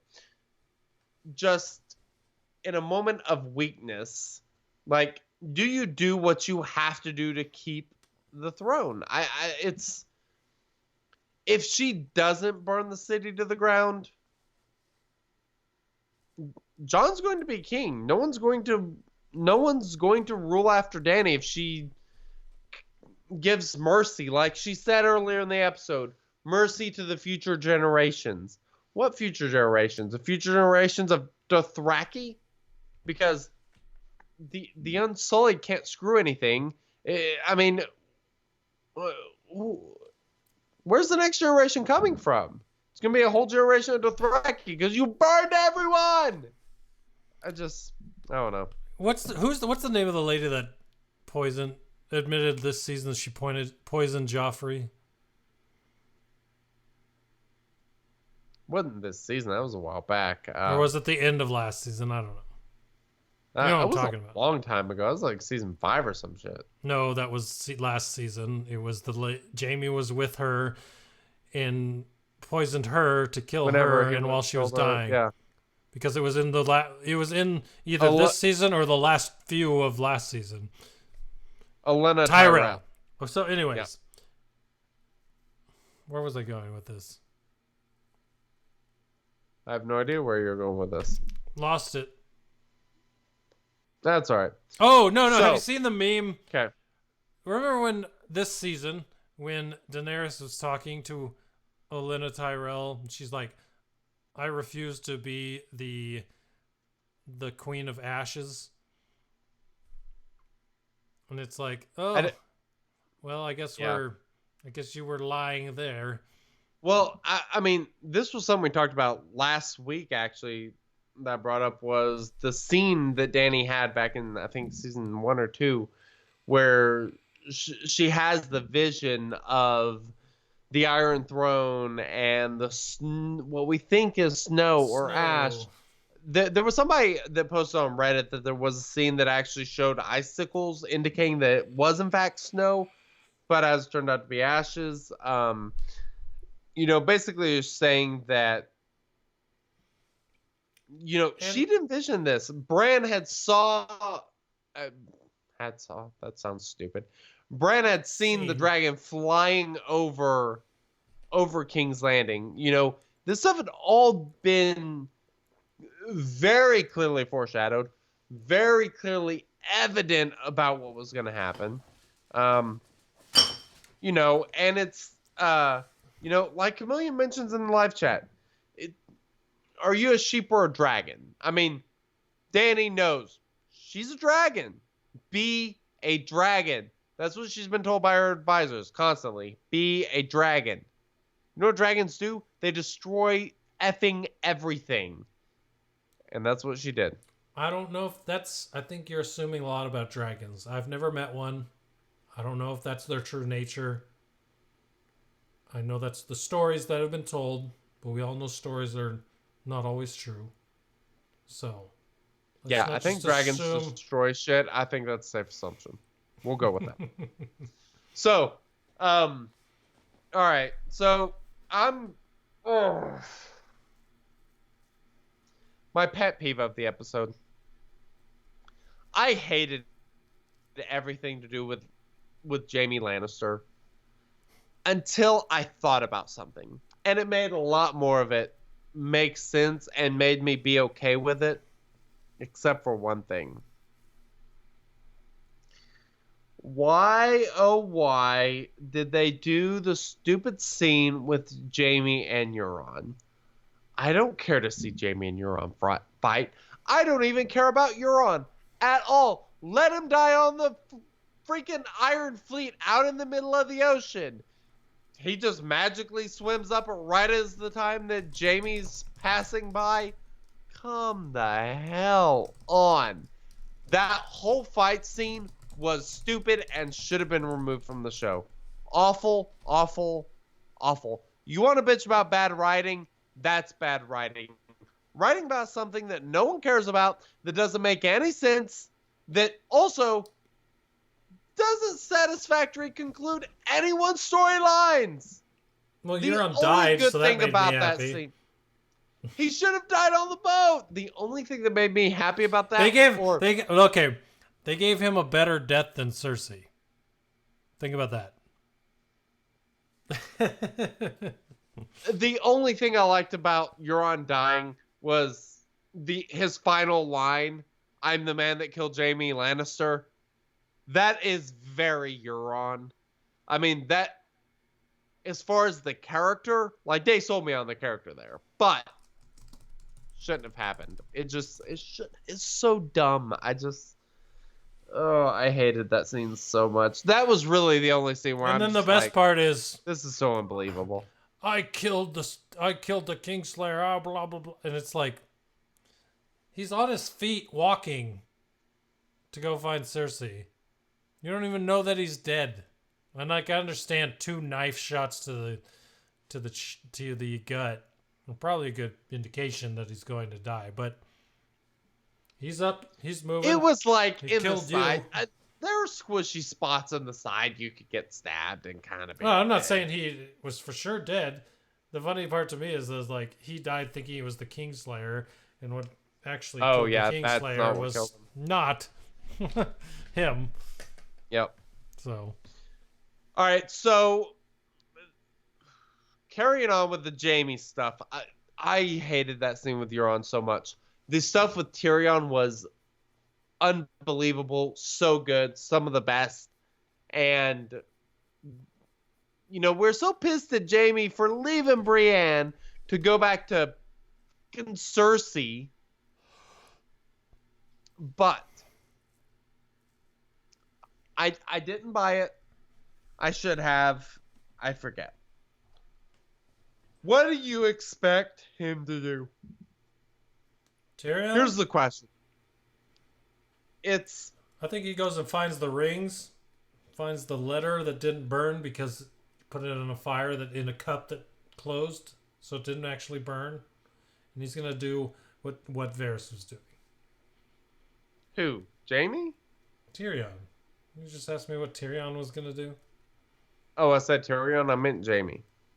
What's Jaime gonna do? Die in a pile of rocks? What do you expect Jaime to do? Like, Cersei, he knows Cersei is pregnant. Oh, so it was a rhetorical question. Basically. The pregnancy is the one thing. It is the only thing. It is the only acceptable thing that sells me on the fact that Jaime went through this whole character arc of betrayal and then redemption and humility and finding himself again and falling in love with Brienne and then breaking her heart to go back to Cersei. Fucking Cersei. The only thing that makes sense, that is acceptable, is because she is having a child. They didn't do enough to sell me on that. they did make it clear that she's having a child and all of that. They should have sold it more. They should have sold it so much more. There should have been any question that Jamie was going back to her because of the child. I guess I guess all her motivations prove that maybe she was pregnant. But I was about to say I don't even know that she was ever pregnant. That I'm she didn't pretty just convinced use she that was. as a tool to get people to the two guys, Euron and Jamie, Nope. to do what she wanted to do. She used it as a tool. There's no doubt about that. But Which is what makes I me do- question it. But then the other part to it is that a lot of her Yeah. decisions when they weren't around were because of the baby. yeah. And I mean, there's been he's always said they wants to die in the arms of the woman he loves and all that crap. I don't believe it because it wasn't just two nights with Brienne. It was the scene of him and Brienne in the bathtub. It was everything that they had been together. Him wanting to serve under her, him knighting her, all of that. There was so much there that was a great story arc for Jamie. Yeah. And it all gets removed if he goes back for Cersei. But if he's going back for the child, it's far more redeemable. Like, sell us on that, because I feel like that's what he was doing. I'm not convinced. I have doubts. And I hate that. I hate it.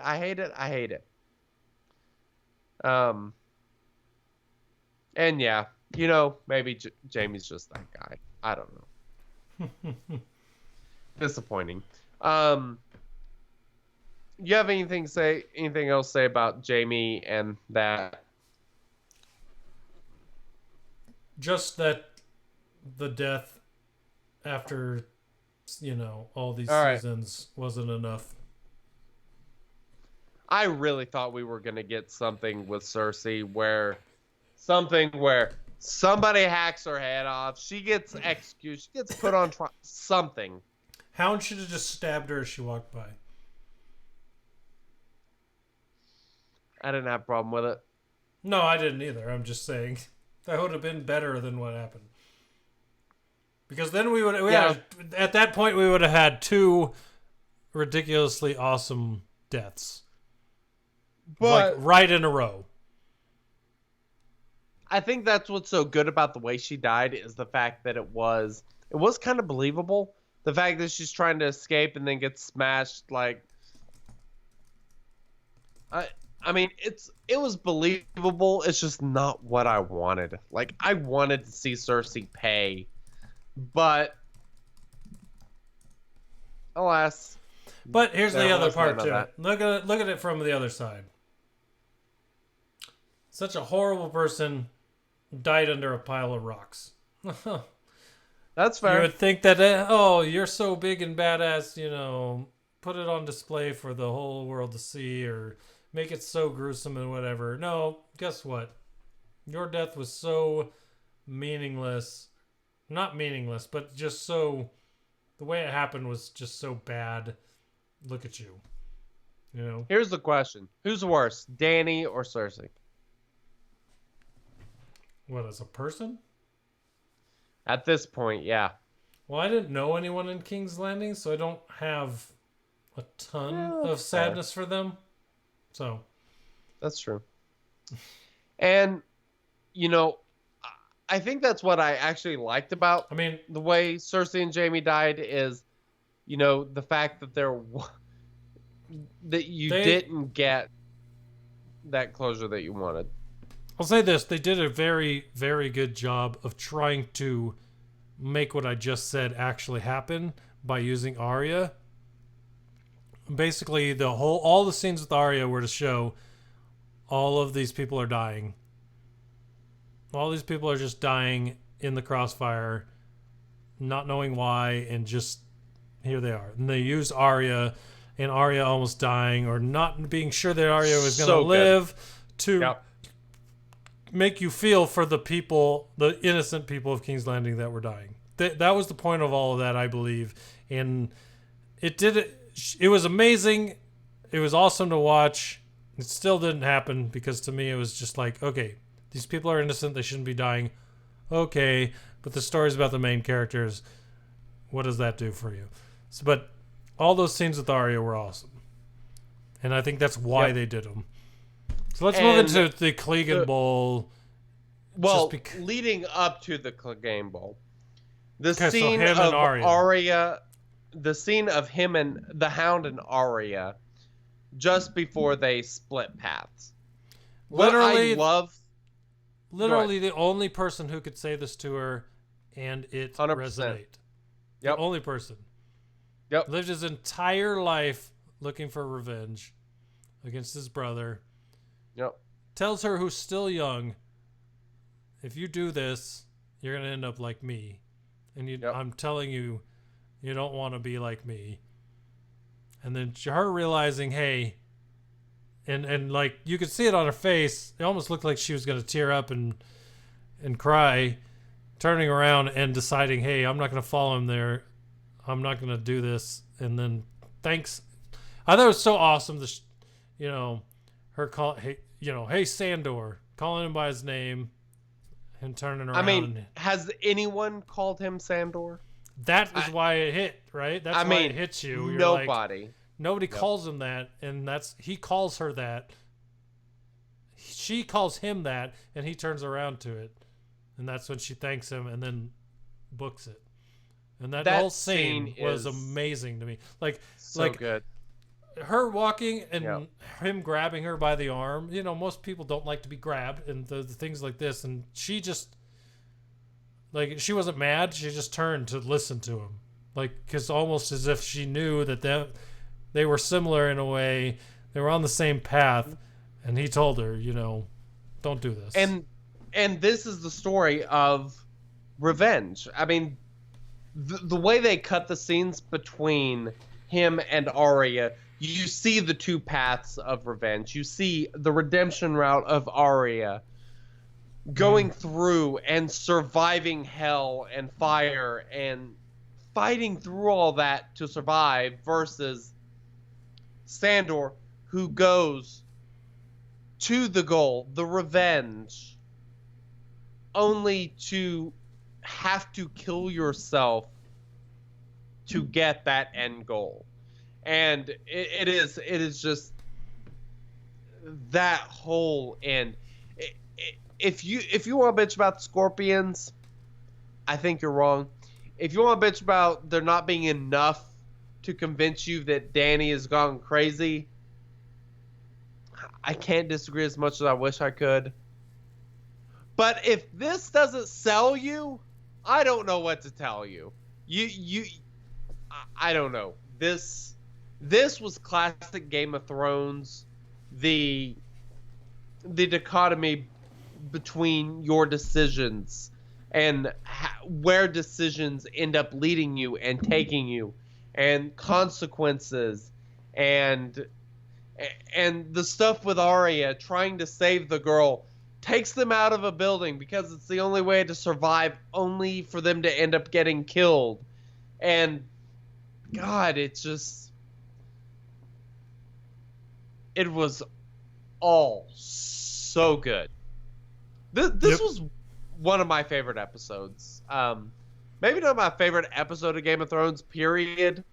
No, but damn, it was a good episode. So, this is off topic. I'm just curious. Oh man, now where was I going with this?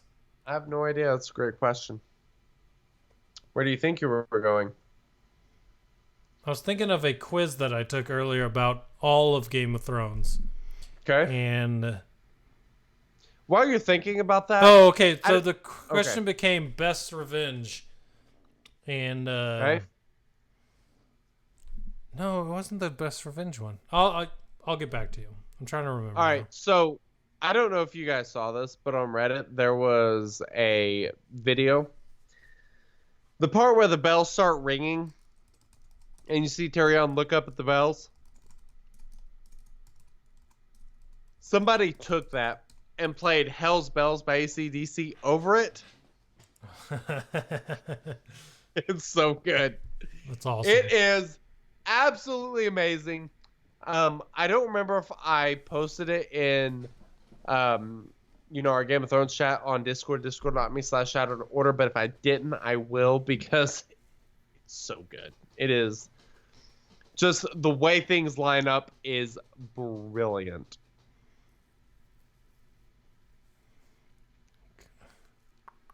What was it, man? I have no idea. It's a great question. So, Game Ball 2019. What'd you think? I thought it was awesome. I thought the ending was perfect for the Hound. So, I mean, there's you can unpack so much from this one scene of, the fact that it was the fire and that whole situation when they were kids that created this just complete and total hatred and this story of revenge, only to end back in the fire that created it in the beginning. It's the full circle. It's the mountain killing Qyburn. Is that the best death in Game of Thrones?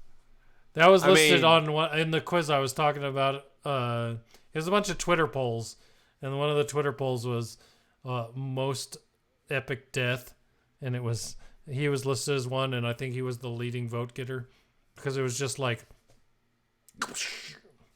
you're dead. Yep. Yeah, it was just so good. So he smashes Qyburn's head in entirely. Cersei just kind of tiptoes down the stairs past him. Just right past Sandor. Sandor doesn't give a shit. I mean, and that was what he told Arya. That's why he told her to leave. It doesn't matter. This crazy dragon bitch is gonna burn the whole. She's gonna burn all this shit to the ground. Cersei's dead. She ain't making it out alive. Mm-hmm. Save yourself. And that's he doesn't care if Cersei gets past him or not. He knows she's dead. He's focused on one thing, the mountain. And that whole freaking scene with him in the mountain is just absolutely spectacular. It's, I mean, absolutely awesome fight scene. You see the dragon flying in the background, laying waste to everything. It's so good. So good. Did you have any complaints at all about the Clegane Bowl? Because I sure as hell did not. I was annoyed it was on stairs. And I don't know. This is a small, minor complaint. I wish it was on flat ground. Fighting on stairs is just so weird to me. And and we've all learned from Star Wars, when you have the high ground, you're already at an advantage. Well, I think that's what they're trying to get across, though. Probably. Sandor he's downstairs from his brother. He doesn't have the high ground. He's not the stronger one. We see him stabbing him in the head, and he's still going. It's so good. Just everything. No complaints. No complaints about Clegane Bowl. If you have complaints about Clegane Bowl, I don't know what to tell you. Yeah, I was completely happy with it. Yep. And everything leading up to it. Totally with you 100%. The stuff with him and Arya was always brilliant. Always is, every single season. Yeah, it's good stuff. So we have Dany flying around, burning the whole freaking city to the ground. She burns the castle, the Red Keep, everything, just melts all the shit. Dragon fire, apparently very powerful. And we have the scenes of Arya running through the city, trying to survive, only to find the one odd white horse at the end. Doesn't man, we're both yawning. That is a bad sign. Doesn't isn't there a white horse in Revelations in the Bible? That's the interesting thing. So there's a reference actually in Game of Thrones books and in the Bible to the white mare. I think in the Bible it talks about the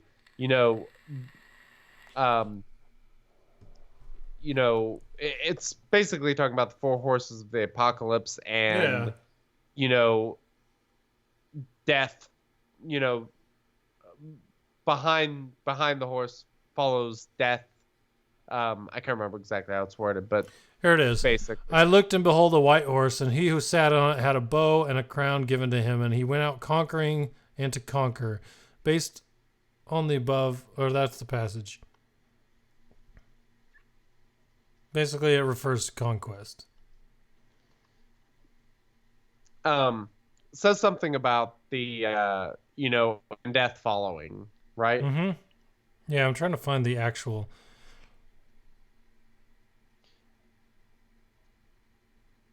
All right, so, and then there's everything with the kid that she's trying to save that's actually holding the little white horse. I've seen a lot of theories about Bran warging into the white horse.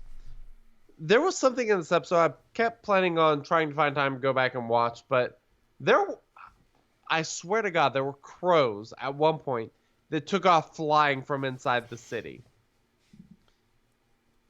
I don't know what that is trying to hint at, but there's something to that I think may end up mattering. But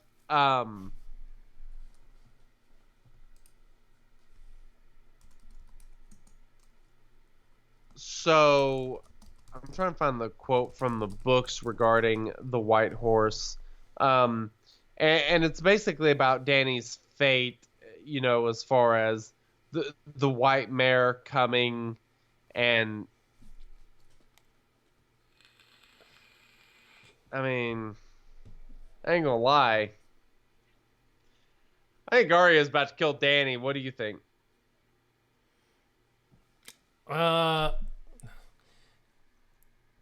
Would it be that obvious? That's my only thing. She killed the Night King. Is she really gonna be the one that kills Dany? Here's what's gonna happen.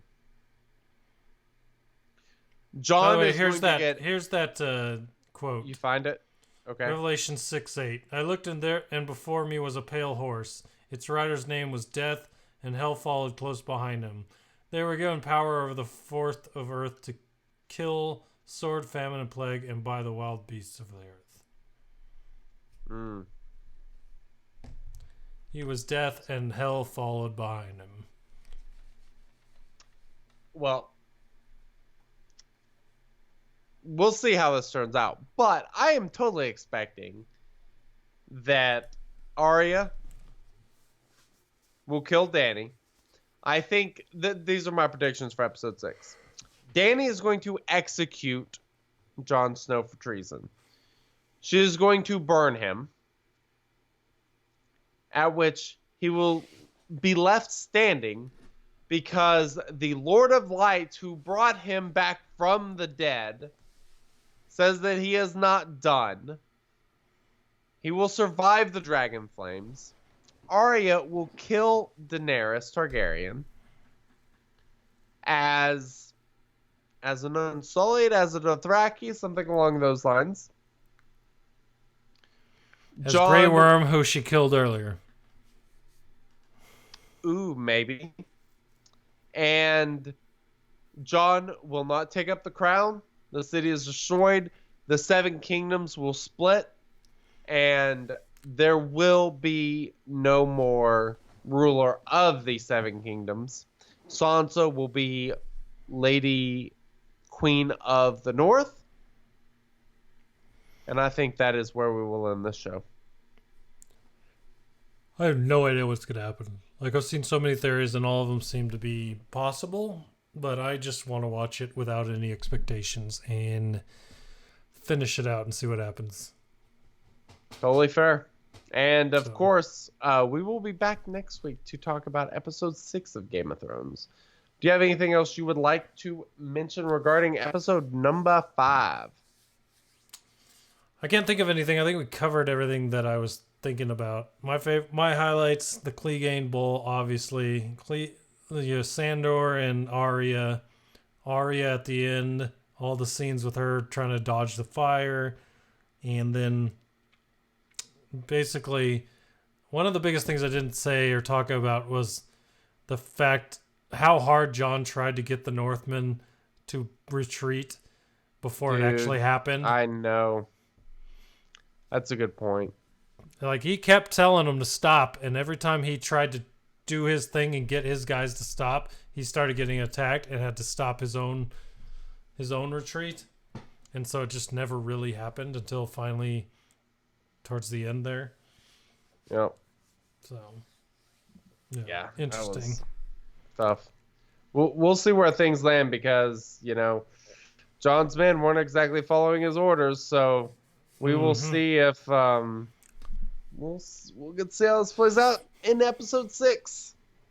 So tune in after the podcast next week and we will finish off Game of Thrones. It's been fun, but we are both yawning like crazy, so I need to get some sleepy sleep.